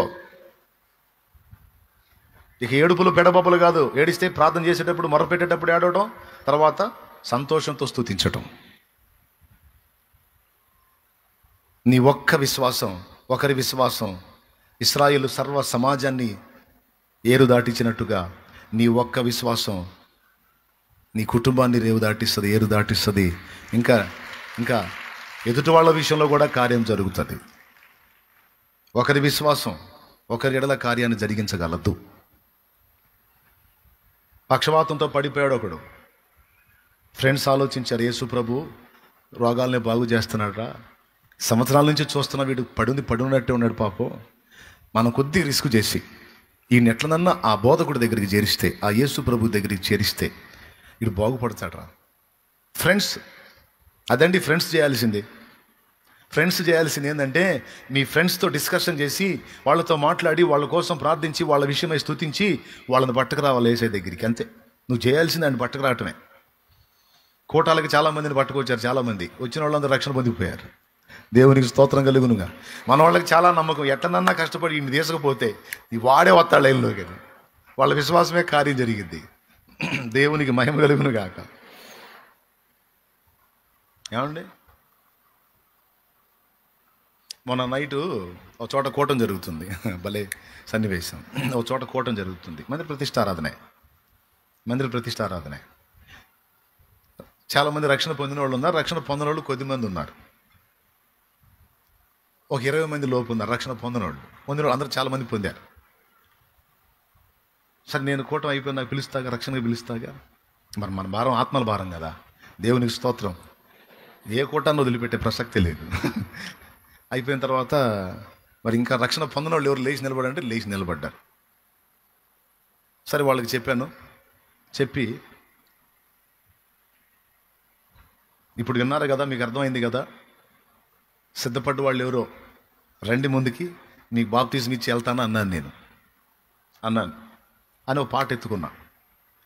పాట పాడుతున్నా. లేచిన వాళ్ళందరూ కూర్చుంటున్నారు. రక్షణ పొందలేదని చెప్పి లేచారు కదా. రక్షణ పొందటానికి కాదు, రక్షణ పొందిన వాళ్ళు ఎవరో లేవమన్నా. ఆ మాటగా లెగుస్తారు మరి పొందిన వాళ్ళందరూ. రక్షణ తీసుకునే వాళ్ళు లేవమంటే లేవరు, ఎందుకు వచ్చిన గొడవలే అని. సరే లేచారు, మొత్తం కూర్చుంటున్నారు. నా వెనక సేవకులు ఉన్నారు. ఈరోజు పాపం అన్న ప్రయాస బుస్ అయిందిరా, అందరూ కూర్చుంటున్నారు అంటే నాకు క్వశ్చన్ మార్క్. దేవా, వాళ్ళకి చెప్పి 4 వరలు తెచ్చి ఆ వరలేసి బాప్తిస్మాలతోటి తయారు చేయండి అని నేను మాట అన్నాగా ప్రభువా. వాళ్ళు కూడా రాత్రిపూట వరలు తీసుకొచ్చి కష్టపడి వరలేసి నానా బాధలు పడి రెడీ చేశారు. వీళ్ళందరూ ఏం కూర్చుంటున్నారు. ఇప్పుడు నా విశ్వాసం ఏం కావాలి? క్వశ్చన్ అక్కడ. ఇప్పుడు ఏం జరిగిద్ది? మొత్తం కూర్చుంటున్నారు. పాయే నా ప్రయాస, నా విశ్వాసం అంతా బుస్ అయిపోయే అని నేను అనుకోవాలా. అక్కడ నాకు పరీక్ష. అయితే దేవుని కృపను బట్టి పాట ఎత్తుకున్నాగా, దాటిపోబోకయ్యా దాటిపోబోకయ్యా దాటిపోబోకయ్యా దాటిపోబోకయ్యా యేసయ్యా నా దేవా, యేసయ్యా నా ప్రభువా, దాటిపోబోకయ్యా దాటిపోబోకయ్యా. దేవునికి మహిమ. రక్షణ పొందిన వాళ్ళు అంతమంది కనపడితిరి. ఇంత కష్టపడి వాక్యం చెబితే మొత్తం కూర్చుంటారు. కడుపులో మండిపోతుంది, ఒక పక్క ఏడుపు వస్తుంది, బాధ వస్తుంది. రక్షణకు వచ్చి సావరు ఏమొచ్చిందిరా మీకు, నరకానికి పోతారు, మీకు అర్థమై సావట్లేదు. నా బాధ నాది కదా. ఏం చేయాలా? Question mark. అయిపోయిందిరా, ఈరోజు బలైపోయామని అనుకున్నాను నేను. వాళ్ళకి బిల్డప్ ఇచ్చి బాప్తిజం తొట్టెల్లా కట్టించాను నేను. అయితే దేవుడు ఒక పక్కన మాట్లాడుతున్నాడు, ఏయ్ నమ్మిక మాత్రం ఉంచు, ఇది జస్ట్ నీకు టెస్ట్ రా, ఇది నువ్వు నమ్మిక మాత్రం ఉంచు. అందరూ కూర్చున్నారండి. ఎదురున్న ఒక 3 ఉన్నారు ఎదురు. ఆ 3 ఎందుకు కూర్చోవట్లేదు అంటే వెనక కూర్చున్న వాళ్ళని వీళ్ళు చూడలేదేమో, వాళ్ళని చూసి వీళ్ళు కూడా కూర్చుంటారని నేను ఫిక్స్ అయిపోయినా. వెనక వాళ్ళందరూ కూర్చున్నారు కదా, వాళ్ళని చూడలేదు వీళ్ళు వాళ్ళని చూసి వీళ్ళు కూడా కూర్చునేవాళ్ళు. వీళ్ళు నాకెళ్ళి చూస్తున్నారు కదా, వెనక వాళ్ళందరూ కూర్చున్నారు, పిచ్చి వాళ్ళకి తెలియదు నిలబడి ఉన్నారు అనుకున్నాను నేను. వాళ్ళలోంచి ఒక్క బిడ్డ ముందుకు వచ్చింది. 2వ చరణం సగం అయ్యేసరికి వచ్చింది. అవమానాల నా బ్రతుకే ఆవేదనలో నిన్ను వెతికే,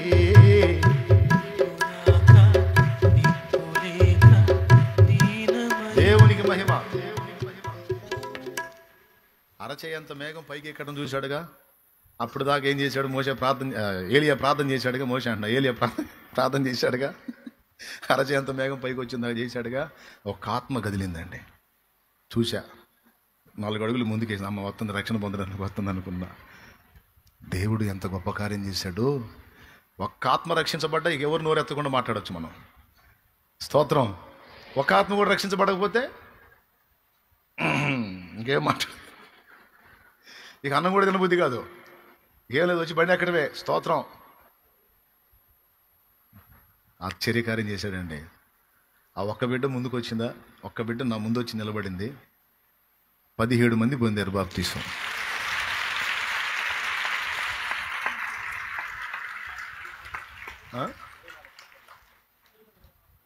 ఎంత? 24? సారీ, మేళ్ళవాగు 17, క్షమించాలి, 24 మంది పొందారు. ఇప్పుడు ఇంకా కొట్టండి, దేవునికే మహిమ కలుగును కాక. నా దేవుని మహిమార్థమే కొట్టండి. మేళవాగలో 17 కొచ్చెలలో పొందారు. కొచ్చెలు నేను చెప్పిన సాక్ష్యం కొచ్చెల్లో యూట్యూబ్లో అప్లోడ్ చేయబడి ఉంది, అది వీడియో కూడా ఉంది. ఒక్క మనిషి కదిలింది, అరచేయంత మేఘంలాగా దేవుడు కదిలించి 24 మంది. ఇంకా చెప్పాలంటే అన్యజనులు వచ్చి పొందారండి.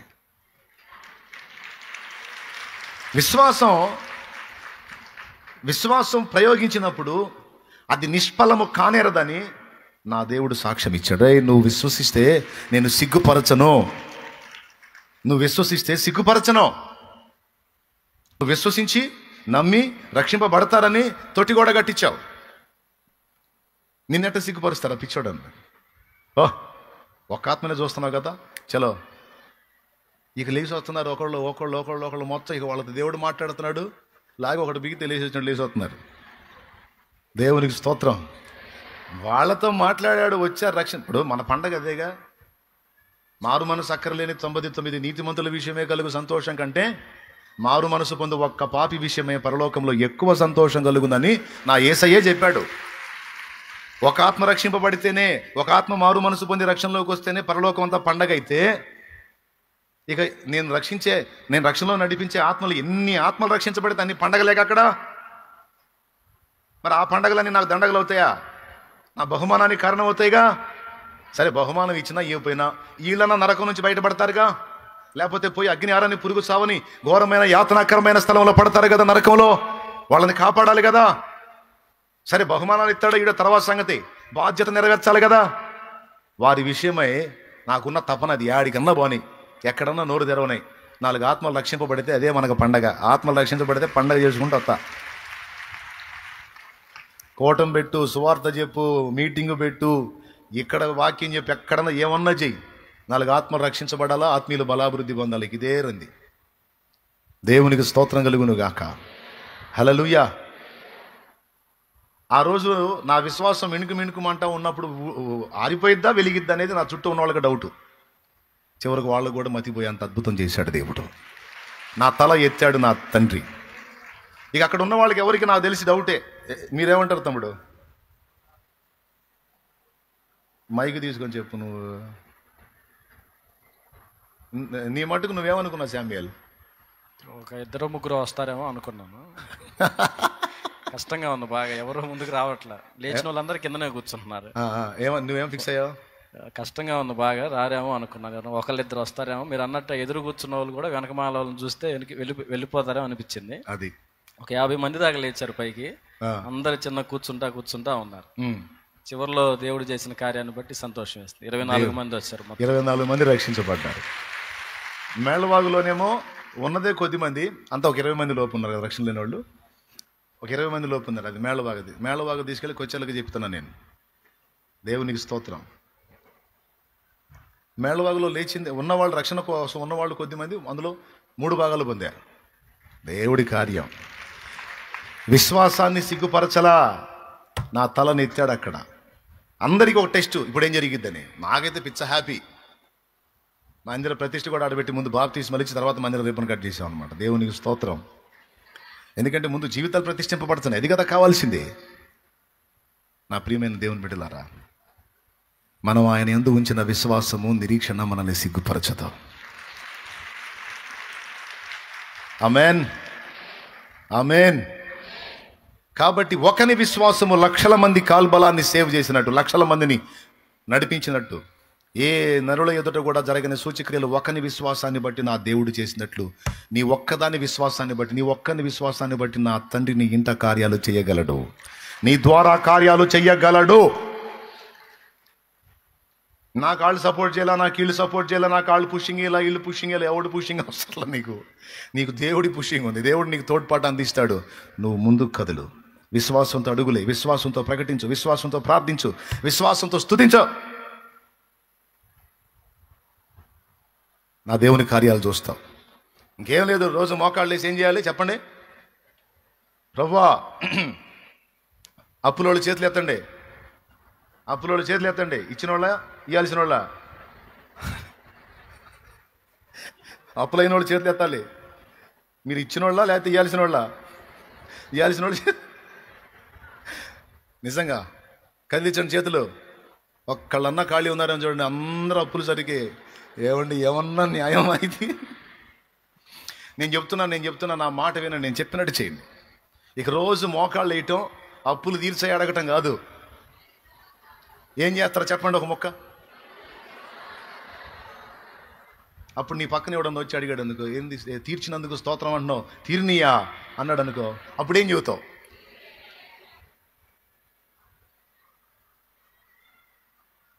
తీరినీరా, తీర్చాడు నా దేవుడు.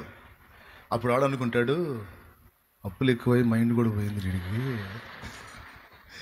మొన్నటి దాకా బాగానే ఉన్నాడు, తెలివిగా మాట్లాడాడు, ఒకళ్ళు కూడా అప్పు కట్టలేదు, తీరిపోయింది అనేది పిచ్చోళ్ళగా మాట్లాడుతున్నాడు.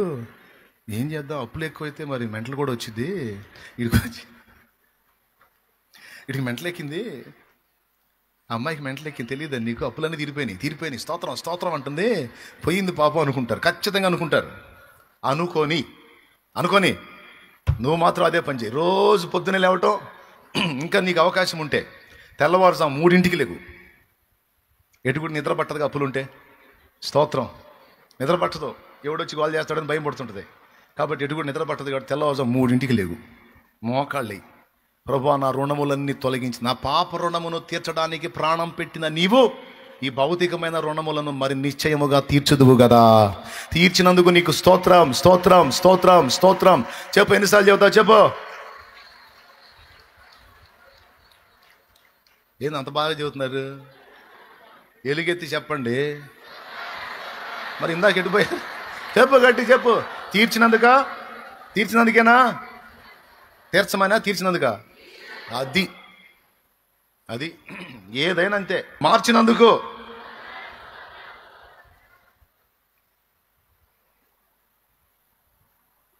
ఎస్ఐ గారు ఒక ఆయన భార్య మోకాళ్ళుని ప్రార్థన చేస్తుంటే ఎగిరిపోయి నడుములు తన్నాడంట, నడుములు పెట్టి కొట్టాడంట. నాకు తెలిసిన ఆయన బోర్ల పడింది. భార్య మోకాళ్ళుని ప్రార్థన చేస్తుంటే మిడిమేళం ఎగిరిపోతుంది, బోర్ల పడింది. ఏం మాట్లాడాలి? ప్రభు ఆయన దర్శించినందుకు స్తోత్రం, దర్శించినందుకు స్తోత్రం, మార్చినందుకు స్తోత్రం, దర్శించినందుకు స్తోత్రం, మార్చినందుకు స్తోత్రం. ఇంత తన్ను తన్నాడు కదా, కన్ఫామ్. ఇక కరెక్ట్గా కొద్ది రోజుల తర్వాత ఎలక్షన్ డ్యూటీ వేశారంట ఆయనకి. అదొక నడమంత్రం ఊర్లో వేశారు, డేంజర్ ఊరు అది. ఎలక్షన్ డ్యూటీకి పోయి వాళ్ళు ట్రాక్టర్లకి పట్టుడు కర్రలు వేసుకొని తిరుగుతున్నారంట. పట్టుడు కర్రలు అంటే తెలుసా? ఇంత సరిగ్గా ఉంటాయి, ఇంతలా ఉంటాయి, కొట్టుకోవడానికి వేసుకొని తిరుగుతున్నారు. బాంబులు, పట్టుడు కర్రలు అప్పటి రోజుల్లో. పోలీసు వాళ్ళు కూడా పడ్డారంట. పోలీసు వాళ్ళే పరారైపోయే పరిస్థితి వచ్చింది, అంత డేంజర్ అయిపోయింది అక్కడ. సరే, కొంతమంది ఎటు పడ్డోళ్ళు అటు పరిగెత్తుతా ఉంటే 80 ట్రాక్టర్ ఎక్కబోయాడంట. కరెక్ట్గా వాడు ఎవడో వచ్చి చూశాడో కానీ ఆ పట్టుడు కర్ర తీసుకొని ఈ ఎక్కేవాడిని ఒక కాలు లోపల పెట్టి ఇంకో కాలు బయట పెట్టాడు కదా, సరిగ్గా సెంటర్కి పెట్టి కొడితే పొలక్కమని తిరిగిందంట కాలు. ఏ కాలుతో తన్నాడో కరెక్ట్గా అదే కాలు పొలక్కమని తిరిగి.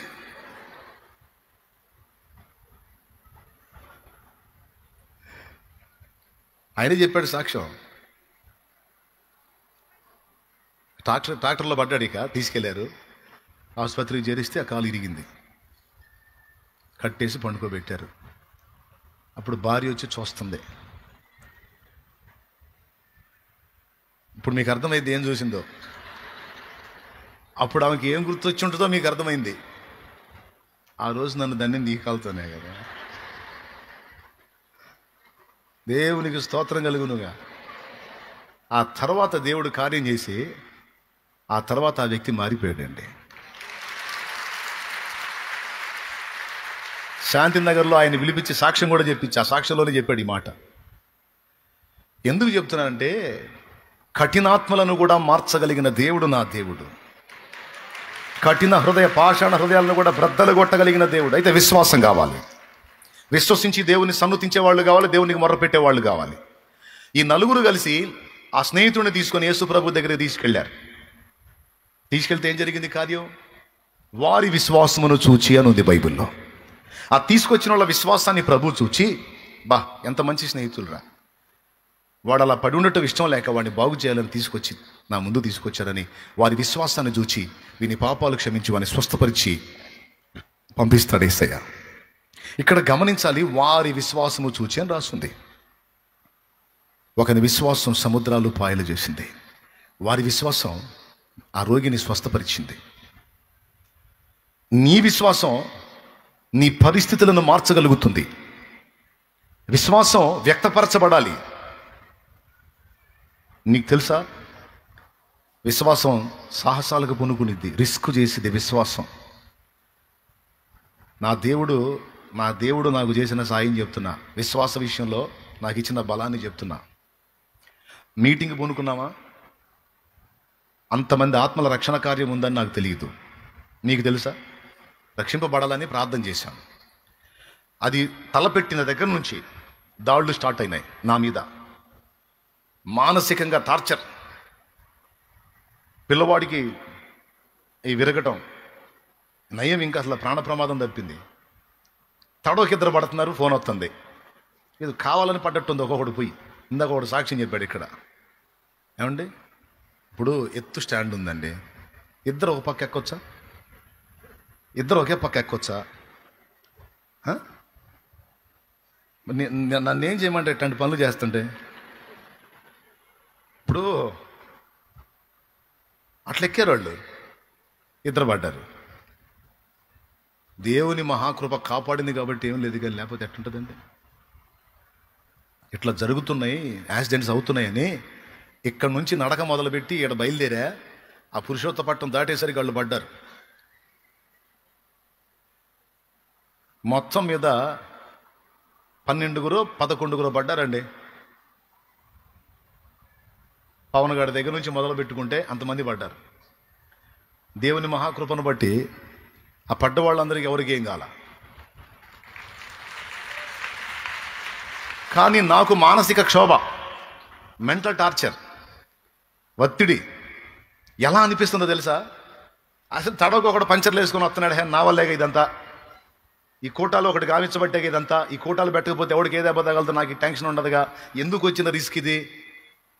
కోటాల ఇందాక టెన్షన్, ఎవడికి ఏమైద్దో, నిదానంగా పోంటే పారు, బైక్ ఎక్కిన దగ్గర నుంచి ఒకడికి దయ్యంగా పోండిరా, జాగ్రత్తగా పోండిరా, మీరు మొఖాలు పగలు కొట్టుకో, నాకు మెంటల్ టెన్షన్ ఎందుకురా, దేవుడికి అవమానంరా, చిన్నగా పోండి అంటే ఒకటి బైక్ ఎక్కితేనే ఆపలేము, నా కారు ముందు రుర్రు పోతూ ఉంటాడు, ఆడికి పోతున్నాడు, ఫాలో చేయండి అంటే కోటాలుగా పోతున్నాడు. నేను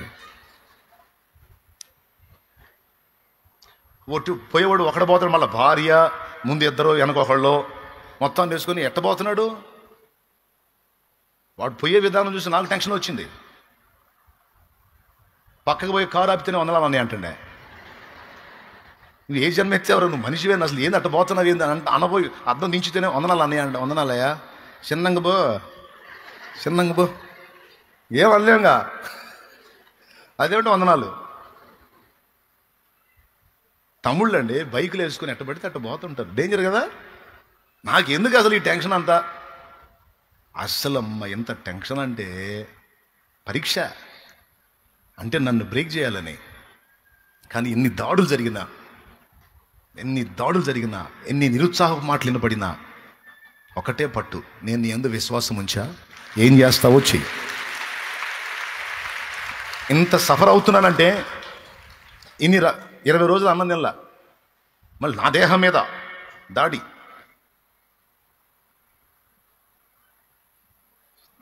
ఇన్ని జరుగుతున్నాయంటే బలమైన కార్యం ఏదో ఉంది ప్రభువా నీకు స్తోత్రం అంటే, దాదాపు 1400 మంది రక్షణ, 13 మంది అభిషేకం.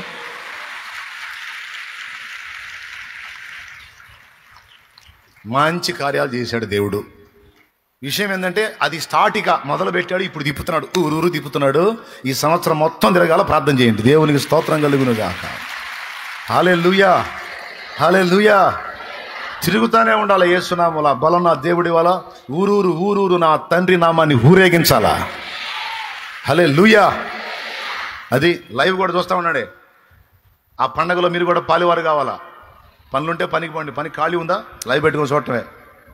అది ఒకరి విశ్వాసం సూచక్రియలు జరిగించి లక్షలాది మందిని నడిపించింది, బంధ విముక్తుల్ని చేసింది.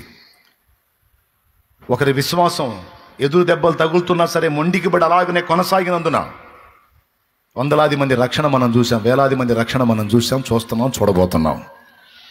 ఒకరి త్యాగం జాతి మొత్తం కాపాడబట్టానికి కారణమైంది. ఒకరే. రాణి అయిన ఎస్తేరు. మొర్దెకైదేముంది, బయట ఉండే సలహాలే. సీన్లో ఉంది ఎస్తేరు, ఆడపిల్ల, తల్లిదండ్రి లేని అనాథ. కానీ ఆ అనాథ అయిన ఆడపిల్ల ఇశ్రాయేలు జాతి మొత్తానికి అమ్మ ఆమె అయింది, నాన్న ఆమె అయింది. ఆ దినాన ఆడపిల్లే, కానీ ఇశ్రాయేలు జాతి లేదిక ఆ రోజు ఆమె లేకపోతే. నేను చనిపోవదును కానీ నా జాతి లేనప్పుడు నేనెందుకని తెగించి ఒక ఇంట పెరిగినటువంటి ఆడపిల్లండి, అన్యుల మధ్య నివాసం చేయడానికి ఇష్టపడింది. మొర్దెకై అడిగాడు, ఎస్తేరు, హదస్సా వెళ్తావా, వెళ్ళి వాళ్ళ మధ్య ధైర్యంగా ఉంటావా? రాజు రాణి కొరకు వెతుకుతున్నాడట, ఆడపిల్లలందరినీ పిలుస్తూ ఉన్నారు. వెళ్తావా తల్లి అని అడిగితే, అమ్మో నాకు తెలియదు, నాకు భయం, నా వల్ల కాదనల్లా పూనుకుంది. నువ్వు ఎలా చెప్తే అలా వింటానన్నా. సరే వెళ్ళు, దేవుడు నీకు తోడుగా ఉంటాడమ్మా. నా ప్రభు చిత్తమే నువ్వు రాణివైతే, దేవుడు కార్యం చేస్తే ఈ శత్రు రాజ్యంలో మనకు కొంత ప్రొటెక్షన్ ఉంటుందమ్మా. నువ్వు రాణివి కావాలి, నా దేవునికి నేను ప్రార్థన చేస్తా, నువ్వు సాహసం చేయగలవా అని అడిగాడు. సంతోషంగా సమ్మతించింది. మరి అక్కడ నీ వాళ్ళు ఎవరు కనబడరు హదస్సా, నీ వాళ్ళు ఎవరు కనబడరు. నిన్ను పలకరించే వాళ్ళు ఇప్పుడు ఇక్కడ మన సమాజంలో నీకు పరిచయస్తులు, నీ స్వజనులు ఎవరు నీకు అక్కడ ఉండరు. ఒంటరిగత్తివై ఉంటావు నువ్వు అక్కడ. పర్వాలేదన్నా, నాకు అలవాటేగా, అమ్మ నాన్న లేకపోయినా బ్రతకడం నాకు అలవాటైందిగా, ఉంటాను. మరి అక్కడ నీకు సపరిచర్యలు సరిగా జరుగుతాయో జరగవు, అక్కడ ఎట్లా ఉంటుందో పరిస్థితి, ఆ లోపలి వాతావరణం నాకు తెలియదమ్మా. అది ఎలా ఉన్నా నువ్వు చెప్పావుగా, నేను వెళ్తా. వెళ్ళిపోయి చాలామంది వచ్చారు రాణి పోటీకి. వాళ్ళందరి మధ్యలో ఈ అమ్మాయిని చూసినప్పుడు ఆ అంతఃపురంలో ఉన్న వాళ్ళందరికీ, చిన్నవాడు మొదలుకొని పెద్దవాని వరకు అందరికీ దయ పుట్టిందట. ఫస్ట్ దేవుని కృప, ఆమె ఎడల దయ పుట్టడానికి దేవుని కృప అయితే, రెండవది దయ పుట్టే విధంగా నడుచుకోవడానికి ఆమెకు జ్ఞానం ఇచ్చాడు దేవుడు ఎస్తేరుకి. ఫలితంగా ఏం జరిగిందో మీకు తెలుసు. అందరూ వారికి ఇష్టమైన రీతిలో అలంకరించుకొని రాజు ముందుకు పోయారు, కానీ ఎవరిని రాజు ఆమోదించాల. చివరికి ఎస్తేరు వంతు వచ్చినప్పుడు అడిగితే ఆ హేగే అడిగాడు, నీకేం ధరింప చేయమంటావు చెప్పు, వాళ్ళందరూ వేరు, నువ్వు వేరు, నువ్వు కోరినట్లు నీకు ధరింపజేస్తానంటే ఒక తెలివైన మాట అంది. రాజుని ఇంతవరకు నేను చూడలేదు, రాజు ఇష్టాలు అయిష్టాలు, రుచులు అభిరుచులు నాకేం తెలుసు, కానీ ఎప్పటి నుంచో రాజు దగ్గర ఉంటుంది నువ్వు, గనుక నేను ఏది ధరించుకుంటే రాజుకి ఇష్టమవుతానో, ఎలా ఉంటే రాజు ఆమోదిస్తాడో, అది ఎలా ఉన్నా సరే అదే ధరింపజేయి అని హేగేకి తను అప్పగించుకుంది. కానీ తన ఓన్ డైరెక్షన్ ఏది చేయలే. తన షోకు విషయంలో తనేం చెప్పుకోలా. గుణవతైన స్త్రీకి కావాల్సిందేంటి, తన భర్తకి ఎలా ఇష్టమో అలా నడుచుకోవటం, తన ఇష్టం చొప్పున అవతలాన్ని బెండ్ చేయటం కాదు. తన భర్త ఇష్టము చొప్పున తను తగ్గించుకొని లోబడి నడిచేది భార్య, ఉత్తమరాలైన భార్య. ఒక దేవుడి విషయం తప్ప, దేవుని విషయంలో మాత్రం ఎగ్జామ్షన్ ఉంది. ఎందుకంటే భర్త కంటే కూడా శ్రేష్ఠుడు దేవుడు కాబట్టి. ఇక మిగతా అన్ని విషయాలలో, దేవుణ్ణి మినహాయించి అన్ని విషయాల్లో భర్తకు విధేయత చూపాలి. అది ఉత్తమ స్త్రీ లక్షణం. అది ముందే పసిగట్టింది. రాజుకి ఇష్టమైనటువంటి రీతిలో సిద్ధపడి వెళ్ళి రాజు ముందు నిలబడింది. రాజుకు బల్బు వెలిగింది.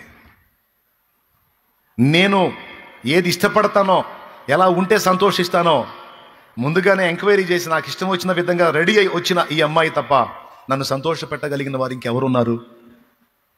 వస్టిన్ చేసుకుంటే పిలిస్తే కూడా రాకపోయే, ఇంతలా ఓడి నేను పిలిస్తే ఆ మనిషి లెక్క చేయకపోయే. అంటే నా ఇష్టాలు అయిష్టాలు, రుచులు అభిరుచులు ఎరగనిది నాకెందుకు, వదిలేశా. ఇదిగో నా ఇష్టం ఎరిగి ముందుగానే సిద్ధపడి వచ్చిన ఈమె కంటే ఉత్తమరాలు నాకెవరు దొరికిద్దని, ఇదిగో ఈమెయే ఇది మొదలుకొనిక రాణి అని ప్రకటించేశాడు. అంతవరకు కథ సుఖాంతం బాగుంది. ఆ తర్వాత హామానుగాడు ఎంట్రన్స్. వాడు ఇశ్రాయేలు జాతి మొత్తానికి కుట్ర చేయటం, యూదులందరినీ హతం చేయడానికి, యూదా జాతిని నాశనం చేయడానికి కుట్ర పన్నటం. ఆ కుట్రను విచ్ఛిన్నం చేయడానికి దేవుడు ఎస్తేరుకు గుండె ధైర్యం, త్యాగపూరితమైన మనస్సునివ్వటం. ఎస్తేరు తెగించి త్యాగం చేయడానికి ఇష్టపడటం. రాజు ఆర్డర్ లేకుండా, పర్మిషన్ లేకుండా రాజు ముందుకెళ్ళి నిలబడితే అతడు దండం చూపిస్తే బతకనిస్తారు, లేకపోతే తీసుకెళ్ళి చంపేస్తారు. అప్పటికి చాలా రోజులైంది రాజు ఆమెను కలుసుకొని. కానీ మొర్దెకాయ్ బయట ఉండి సమాచారం పంపుతున్నాడు. డేట్ ఖరారైపోయింది. హామానుగాడు కుట్ర చేశాడు, రాజు ముద్ర వేశాడు, తాకీదులు పంపాడు. మన ప్రజలు ఎక్కడెక్కడెక్కడెక్కడైతే ఉన్నారో వాళ్ళని ఫలానా డేట్లో చంపేయమని అన్ని ప్రాంతాలకు తాకీదులు వెళ్ళిపోయాయి. మన వాళ్ళకి చావు మూడింది. మన జాతి మొత్తం నాశనం అయిపోయే రోజులు ఆసన్నమైనాయి. ఎస్తేరు మేల్కో, ఈ సమయం కోసమే నీవు రాణివైతివేమో, జాగ్రత్త పడు. ఈ రోజు నువ్వు త్యాగం చేయకపోతే, నువ్వు తెగించకపోతే జాతి కాపాడబడదు, జాగ్రత్త అని ఆమెకు వార్నింగ్ పంపించాడు. ఎన్ని వార్నింగ్లైనా సావుకి ఎవరు తెగబడతారు? అయినా సరే ఎస్తేరు త్యాగం చేయడానికి పూనుకుంది.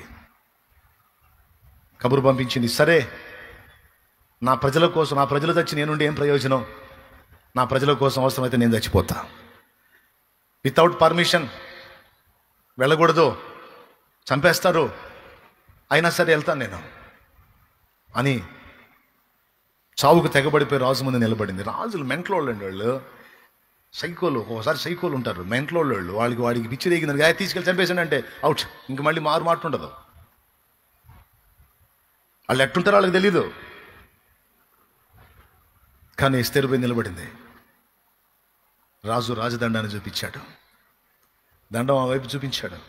ఆమెనేం చేయలా, పక్కకి వెళ్ళిపోయారు. వెళ్ళాడు. రాణిమైన ఎస్తేరు చెప్పు, ఏం చేయమంటావు? సడన్గా వచ్చావే, నీకోసం సగం రాజ్యం మట్టుకైనా ఇస్తాను రా, ఏం చెప్పు అన్నాడు. రాజ్యం వద్దు, నీ పిండా కూడొద్దు, కానీయా మా వాళ్ళందరికీ సాగు మూడింది, నీ రాజ్యం వద్దు, పాడొద్దు అని అప్పుడు చెప్పలా. ఈ హామాన్ ఇట్లా చేస్తున్నాడు, అట్లా చేస్తున్నాడు అని చెప్పలా. ఏం లేదండి, మీరు ఈ రాజ్య వ్యవహారాల్లో పడి సరిగా తింటున్నారో లేదో కూడా నాకు తెలియట్లేదు.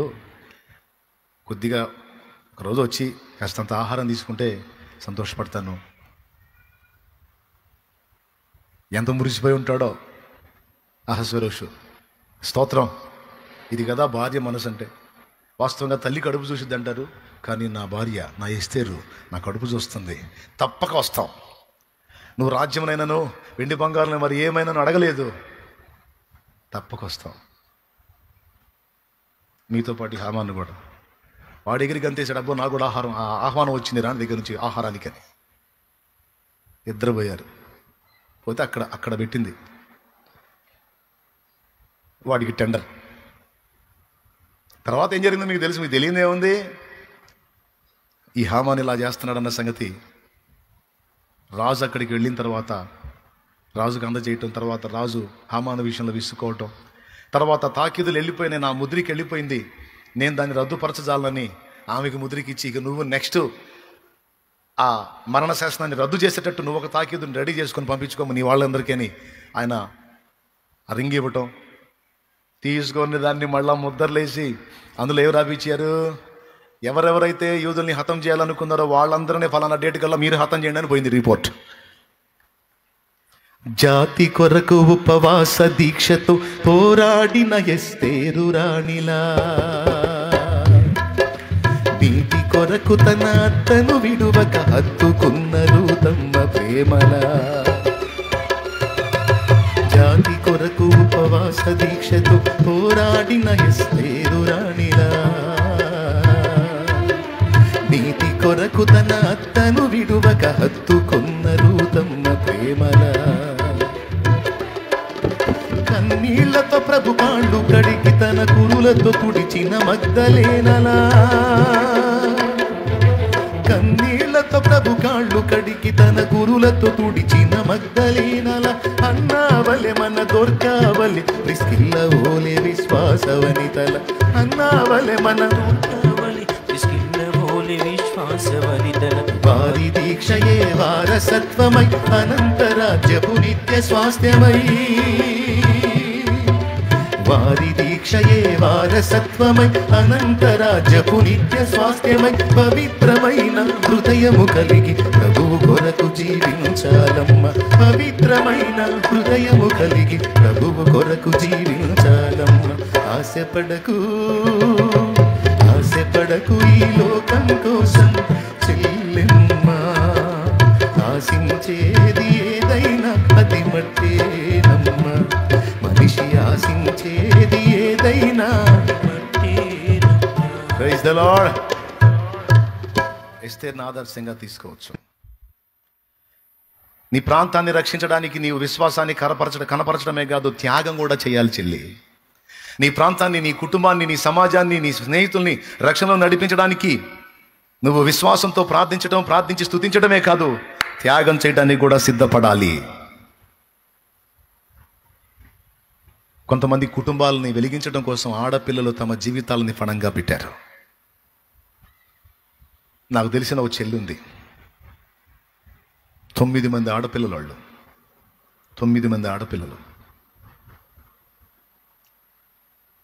ఆ 9 మంది ఆడపిల్లల్లో ఈ అమ్మాయి 4వ, 3వ ఈ పిల్ల. దేవుని మహాకృపను బట్టి 9 మంది ఆడపిల్లలు అంటే ఈరోజు ఒక ఆడపిల్లగానే, 2 ఆడపిల్లలుగానే, 3గానే దీలేసుకుంటున్నారు. 4 కన్నోళ్ళకి అసలు ఏం అర్థం కావట్లేదు, కళ్ళు బయర్లు గమ్ముతున్నాయి. 5 కన్నోళ్ళ సంగతి ఇక అంతే సంగతులు. ఆడపిల్లల గల్లోళ్ళగా ఒక శుభవార్త ఏంటంటే, ఆడపిల్లల్ని ఇచ్చిన దేవుడు వాళ్ళని గట్టెక్కించడానికి నీకు దారులు కూడా ఇస్తాడు. ఏం భయపడద్దు. 1/2 డజన్ ఉన్నా పర్వాలా, 1/2 డజన్ మంది ఉన్నా పర్వాలా ఆడపిల్లలు. ఆడపిల్లల్ని ఇచ్చిన దేవుడు గట్టెక్కిస్తాడు. ఆ పిల్ల ఈరోజు కూడా అమ్మాయి అంటే నాకు గౌరవం.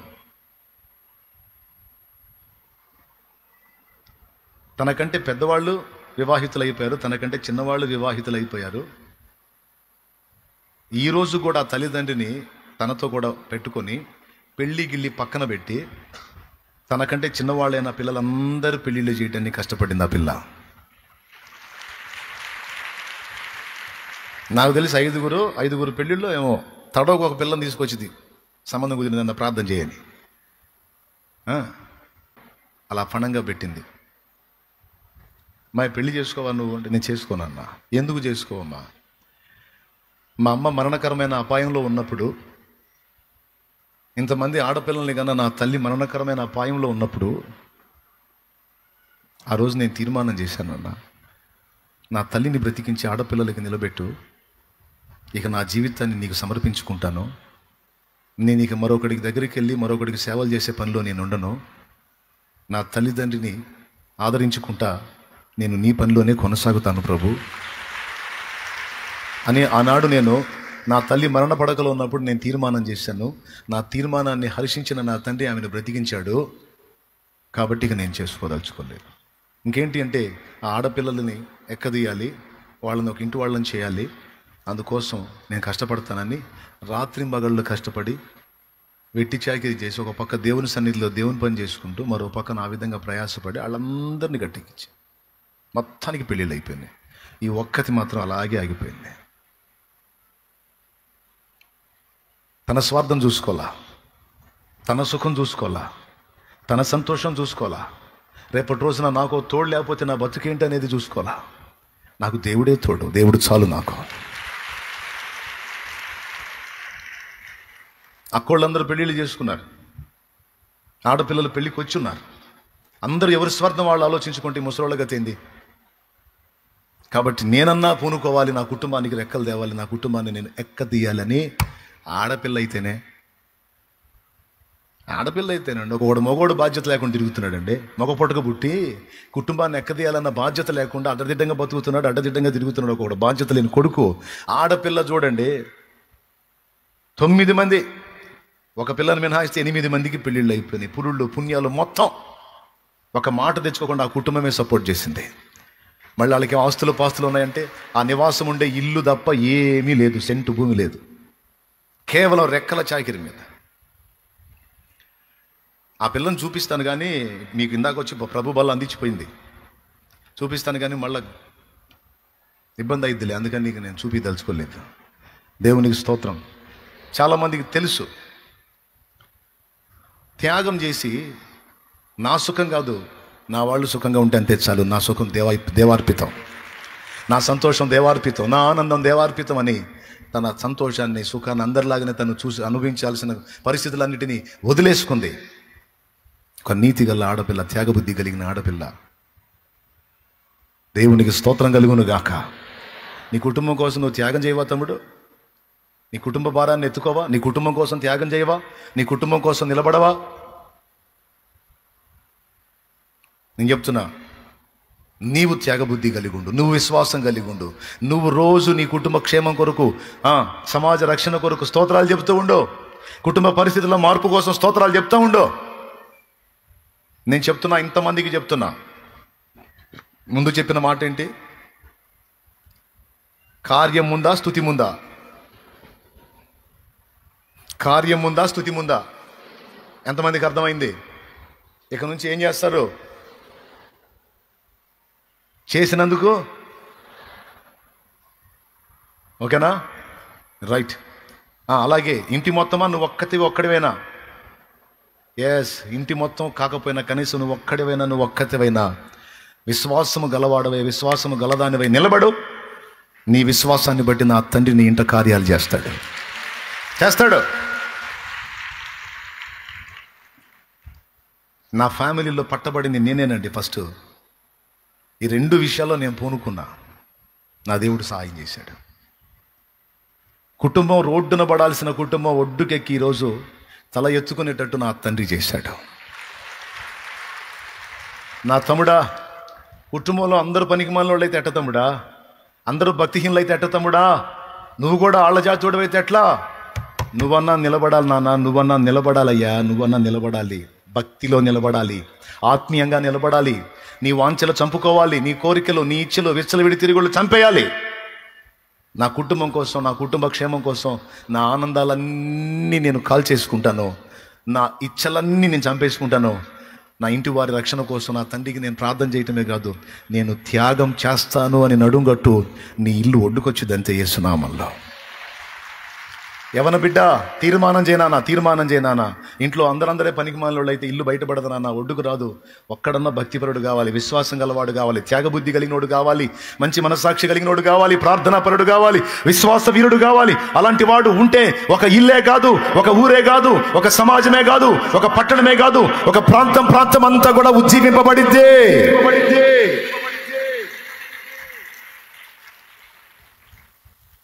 అలాంటి వ్యక్తులుగా మనం తయారు కావాలి.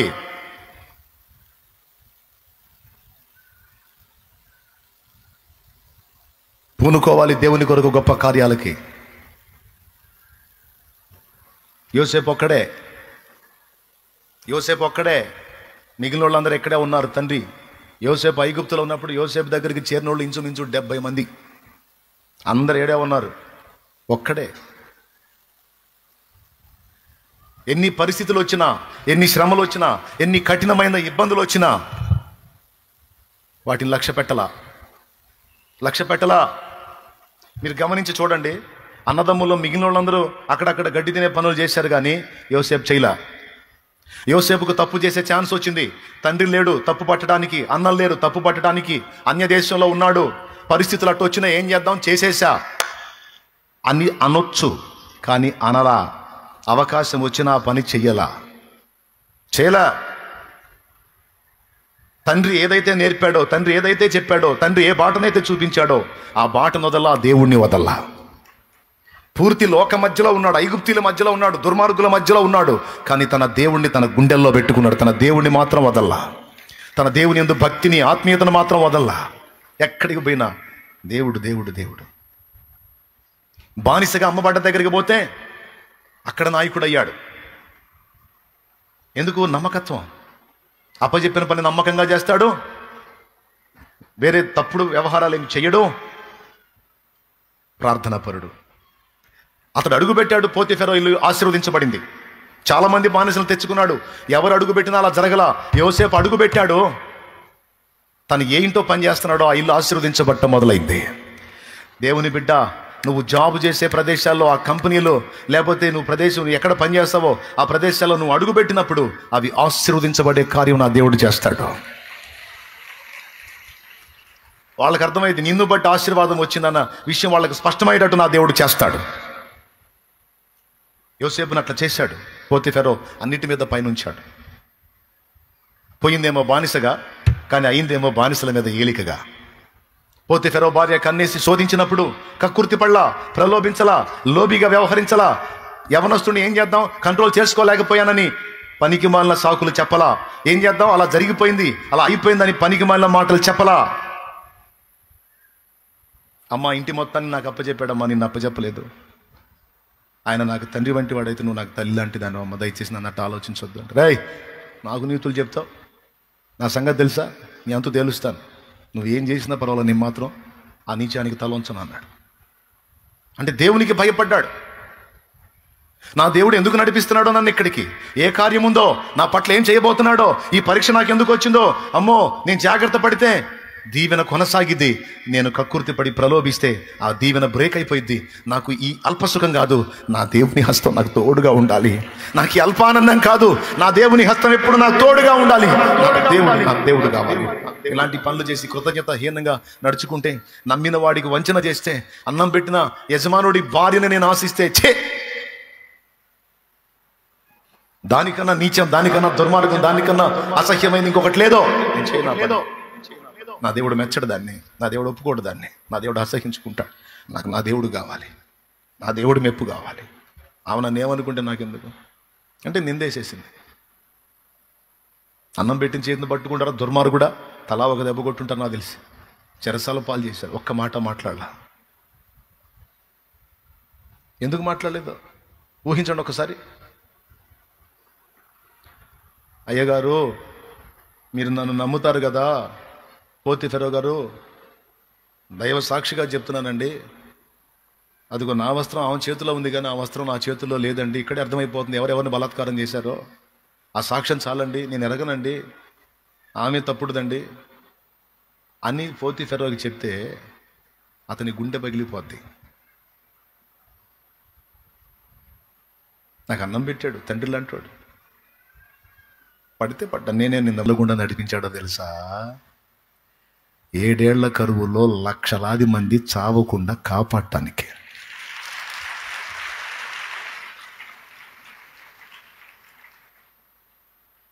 రెండు కానీ ఐగుప్తు యోసేపుని వెళ్ళలేదు, దానికి ఆ ఛాన్స్ ఇవ్వాల. నా సోదరుడు, ఆ సోదరి, త్యాగం కావాలి, నా త్యాగం కావాలి. దేవుని హస్తం మనకు తోడై ఉండాలంటే మనల్ని మనం తమాయించుకోవాలి, నియంత్రించుకోవాలి, కొన్నిటిని వదిలేయటానికి ఇష్టపడాలి, కొన్నిటిని కోల్పోవటానికి ఇష్టపడాలి. అంతే. అన్నీ కావాలంటే కష్టం. ఈరోజు కుటుంబానికి ఆడపిల్ల బాసటైంది, ఈరోజు సంఘంలో కూడా సేవ చేస్తుంది. రాబోతున్న రోజుల్లో దేవుని చిత్తం అయితే పర్మనెంట్గా సన్నిధిలోనే ఉండి దేవుని సేవలో వాడబడే ఆశీర్వాదకరమైన భవిష్యత్తు ఆ బిడ్డకు దొరికింది. ఇస్తాడు దేవుడు, అందులోనే ఒక రూమ్ ఇస్తాడు ఆ పిల్లకు కూడా, ఉండరా తల్లి నువ్వు అని. అలాంటి దాన్ని దేవుని సన్నిధిలో ఉంచితే దీవెన కదా. ఆడపిల్ల సాక్ష్యం చూడండి, కుటుంబం కోసం తన జీవితాన్ని పణంగా పెట్టింది, బలిపీఠం మీద దహించుకోవటానికి ఇష్టపడింది. యవనస్తులకు ఉండే కోరికలు ఆ పిల్లకు ఉండవా? యవనస్తులకు ఉండే ఆశల ఆలోచన ఆ పిల్లకు ఉండవు. అయినా సరే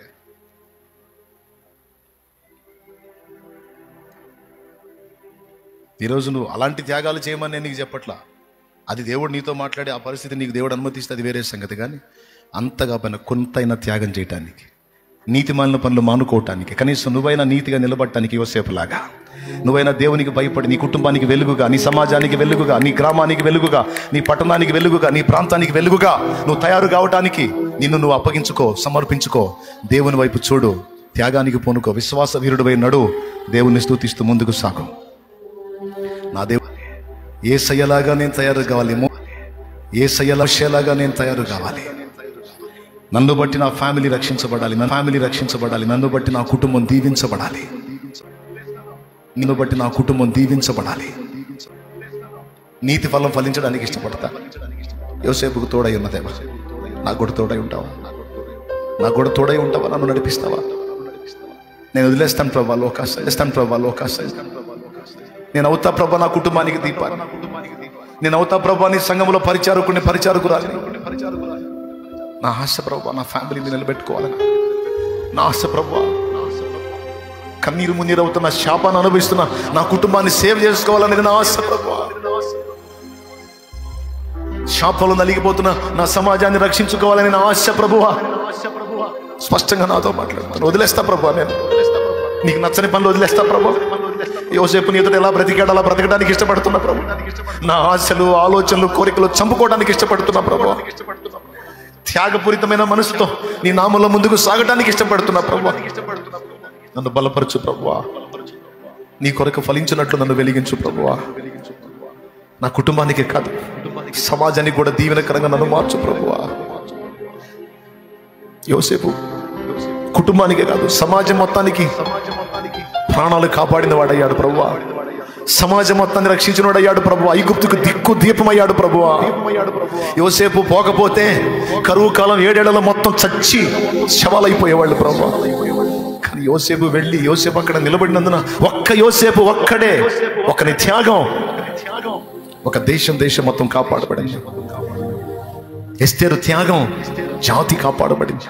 మోషే విశ్వాసం ఒక్కడి విశ్వాసమే సముద్రాన్ని బద్దలు కొట్టింది, పాయలు చేసింది, లక్షల మందిని రక్షించింది ప్రభువా.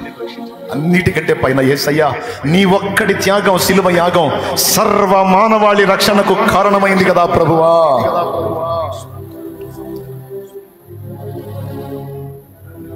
మమ్మల్ని కూడా పోలికగా మార్చి ఆ విధమైన స్వభావంతో మమ్మల్ని నింపి నడిపించమని యేసు నామములో ప్రార్థించి పొంది ఉన్నాం తండ్రి. ఆమేన్. పరలోకమందున్న మా తండ్రి, నీ నామం పరిశుద్ధపరచబడును గాక, నీ రాజ్యం మాకు వచ్చుగా, నీ చిత్తం పరలోకమందు నెరవేర్చినట్లు భూమి అందును నెరవేరును గాక. మాకు కావలసిన అందిన ఆహారం నేడు మాకు దయచేయి. మా పట్ల అపరాధం చేసిన వారిని క్షమించున్న రీతిని మా అపరాధంలో క్షమించు. మమ్మల్ని శోధంలోనికి తేక దుష్టి నుండి కీడు నుండి తప్పించు. ఇందుచేతనగా రాజ్యము బలం మహిమ శక్తి సర్వం నిరంతరం నీవై ఉన్నావు తండ్రి. ఆమేన్. చివరిలో ఒక్క మాట, నా తమ్ముడా చెల్లి, తెలిసి తెలియక అడుగులు జారావా? సరిదిద్దుకొని మళ్ళా నీ మార్గంలో నువ్వు నిలబడు. నీ వాళ్ళు చేయి దాటిపోయారా? ఆడపిల్లలకి మగపిల్లలకి అందరికీ చెప్తాను, నీ వాళ్ళు చేయి దాటిపోయారా? నీ ఫ్యామిలీని ప్రొటెక్ట్ చేసే పరిస్థితులు వాళ్ళు లేకుండా దాటి అవతలికి వెళ్ళారా? అట్లయితే నువ్వన్నా నడుం కట్టు, నువ్వన్నా నడుం కట్టు, నువ్వన్నా పూనుకో. నీ కుటుంబ క్షేమం కోసం రోజు మోకాళ్ళేసి విశ్వాసంతో దేవుణ్ణి స్తుతించు. ఎస్తేర్లా త్యాగపూరితమైన మనసు కలిగి ఉండవు, యోసేపుల నమ్మకత్వం కలిగి ఉండవు. నువ్వు నడుంగట్టు. నా తండ్రి నిన్ను వాడుకొని నీ కుటుంబాన్ని సేవ్ చేస్తాడు, నీ సమాజాన్ని రక్షిస్తాడు. అలా సిద్ధమవుతారా? ఎంతమందికి అర్థమైంది వాక్యం?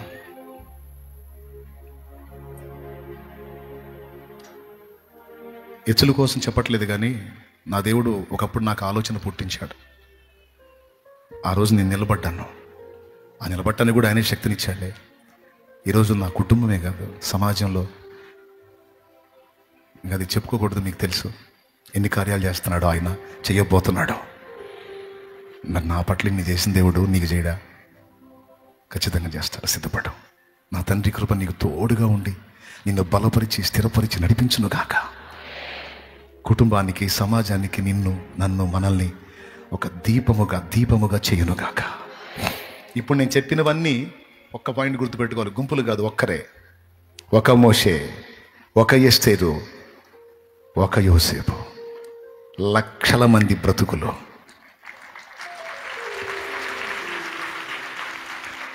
ఒక్కరే. ఆ జాబితాలో నువ్వు నేను చేరాలి. ఒక్కరే. తండ్రి అయిన దేవుని ప్రేమ, ఆయన ప్రియకుమారుడు మనందరి ప్రాణప్రియుడైన యేసయ్య శాశ్వత నిత్య కృప, పరిశుద్ధాత్మతోడి మనోహర దివ్య సహవాసం సమాధానం సమకూడిన మనకు సకల పరిశుద్ధులకు సార్వత్రిక సంఘమంతటికి సదా తోడే మనందరూ నిత్యత్వంలో చేరు పర్యంతం మనల్ని నడిపించును గాక. ఆమేన్. హల్లెలూయా, హల్లెలూయా, హల్లెలూయా. ప్రభు స్తోత్రాలు. మీ అందరికీ వందనాలు. రేపటి నుంచి మళ్ళీ మందిరాల ప్రతిష్ఠ ఆరాధన ఉంది. ప్రార్థనలో పెట్టండి. జర్నీలో దేవుడు తోడై ఉండాలని విన్న మాటలు ఆలోచించండి. ఇటు విని ఇటు వదిలేయకండి, నష్టపోతారు. ధ్యానించుకుంటూ ఉండండి. నా దేవుడు ఈరోజు నాతో ఏం మాట్లాడాడు, నేను అట్లా సిద్ధపడాలని సరిచూసుకోండి. తప్పకుండా దేవుడు మీకు తోడై ఉంటాడు. God bless you. అందరికీ వందనాలు. 10వ తరగతి పరీక్షలు స్టార్ట్ అవుతున్నాయి కదా. నజరేయుడగు యేసు నామములో బిడ్డలందరికీ జయము కలుగును గాక. చక్కగా ధైర్యంగా రాసి ఫస్ట్ క్లాస్లో బిడ్డలు పాస్ అవుదురు గాక. ఎగ్జామ్స్ రాసేటువంటి బిడ్డలు భయపడకుండా ధైర్యంగా రాయండి. ధైర్యంగా రాయండి. రాసి వచ్చి ఇష్టపడి కష్టపడి చదవండి. ధైర్యంగా రాయండి. రాసేటప్పుడు పిరికి బారొద్దు, భయపడొద్దు. ఏమైతే అదైంది నా తండ్రి చూసుకుంటాడని ధైర్యంగా రాయండి. జయం ఇచ్చినందుకు స్తోత్రాలు చెప్పండి వచ్చి. ఓకేనా? మీ పిల్లల కోసం కూడా చేయండి. మీరు తెచ్చుకున్న నూనె, ప్రభా బిడ్డల విశ్వాసంతో తెచ్చిన ఆ నూనె నీ శక్తితో నింపి రోగులైన వారికి ఆ నూనె రాసి ప్రార్థించుట ద్వారా వారు ఎట్టి వ్యాధి గల వారైనా స్వస్థత పొందినట్లుగా సహాయం వచ్చాయి. నీ బిడ్డలు అడుగుబెట్టు గృహాలు ఆశీర్వదించబడేటట్టు సహాయం వచ్చాయి. నీ బిడ్డలు ఏ ప్రదేశాలు అడుగు పెడతారో అక్కడ ఆత్మలు రక్షించబడేటట్టు సహాయం వచ్చాయి. నీ బిడ్డలు ఏ కుటుంబాలు అడుగు పెడతారో ఆ కుటుంబాలు రక్షించబడేటట్టు సహాయం వచ్చాయి. నీ బిడ్డలు ఏ కుటుంబానికి సభ్యులై ఉన్నారో ఆ కుటుంబాలు విమోచింపబడేటట్టు సహాయం వచ్చాయి. నీ బిడ్డలు ఎవరితో మాట్లాడతారో వారు మారిపోయేటట్టు సహాయం వచ్చాయి. నీ బిడ్డలు ఎవరిని తాకుతారో వారు స్వస్థత కలిగేటట్లు, వారు స్వస్థత పొందేటట్లు సహాయం వచ్చాయి. నీ బిడ్డలు ఆ నూనె ఎవరికి రాసి ప్రార్థిస్తారో వారు ఎట్టి వ్యాధి గలవారైనా స్వస్థత పొందినట్లు నీ కార్యము, నీ శక్తి నీ బిడ్డలలో నుండి వారి మీదకి ప్రవహింపచేయి. నీ బిడ్డలు ఎదుర్కొంటున్న శారీరక, మానసిక, ఆత్మీయ సమస్యల నుంచి బిడ్డల్ని విడిపించి సమాధానంతో నింపమని యేసు నామములో ప్రార్థించి పొంది ఉన్నాం తండ్రి. ఆమేన్. లైవ్ ద్వారా వీక్షిస్తున్న బిడ్డలకు సహా నీ హస్తం తోడుగా ఉంచి వారిని సహా దీవించి బలపరిచి త్యాగపూరితమైన మనస్సు గల వారి అనేకుల రక్షణ కొరకు వాడబడే ధన్య జీవులుగా బిడ్డల్ని దీవించమని యేసు నామములో వేడుచున్నాం తండ్రి. ఆమేన్.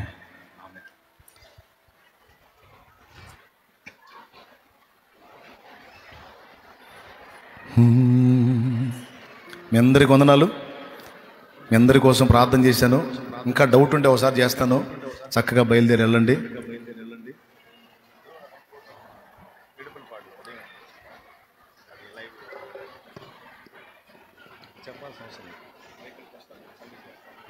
ఇక్కడ జరిగింది ఇక్కడ జరిగింది దాగకూడదు.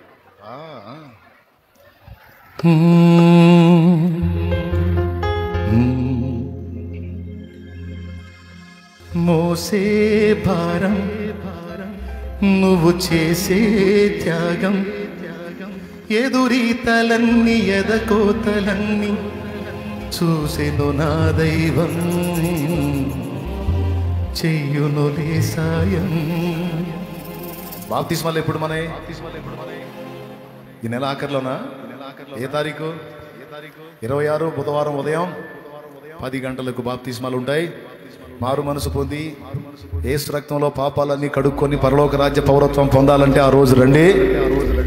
నీకు దేవుని మాటలు చెప్పి, దేవుని వాక్యం చెప్పి బాప్తిస్మం ఇస్తా. దేవుని కృప. ఈ పాట పల్లవే దేవుడు నాకు ఇచ్చింది. చరణాలు 2 హేమంత్ రాశాడు. దేవుడు హేమంత్ ద్వారా రాయించాడు. దేవునికి స్తోత్రం కలుగునుగా. పిల్లల కోసం కూడా ప్రార్థన చేయండి. వాళ్ళు ఇంకా దేవునితో కనెక్ట్ అవ్వాలి, ఇంకా దేవునితో డెప్త్లోకి వెళ్ళాలి. వాళ్ళ నుంచి కూడా లోతైన ఆత్మీయత, ఆత్మ సంబంధమైన మాటలు, ఆత్మ సంబంధమైన పాటలు వారి నుంచి కూడా రావాలి. అందుకని దేవుడు నాకు ఇచ్చినటువంటి సంతతి గురించి కూడా మీరు తప్పకుండా ప్రార్థన చేయండి. చేస్తారని చెప్తున్నాను. బిల్డప్ కోసం కాదు, అది మీరు ప్రేయర్ చేస్తారని మ్యాటర్ చెప్పాను అనమాట. సంతోషించి ప్రార్థన చేస్తారని. Okay, right. మీ అందరికీ వందనాలు. వెళ్ళబుద్ధి కావట్లా, వెళ్ళక తప్పట్లా. టైం 2 దాటింది. మీకు మధ్యప్రదేశ్ ఖాళీ అయిపోయి ఉంటుంది కాబట్టి వెళ్ళి భోంచేయండి. చాలా సంతోషం. మరి మీరు అటు చూస్తే నేను వెళ్ళలేను.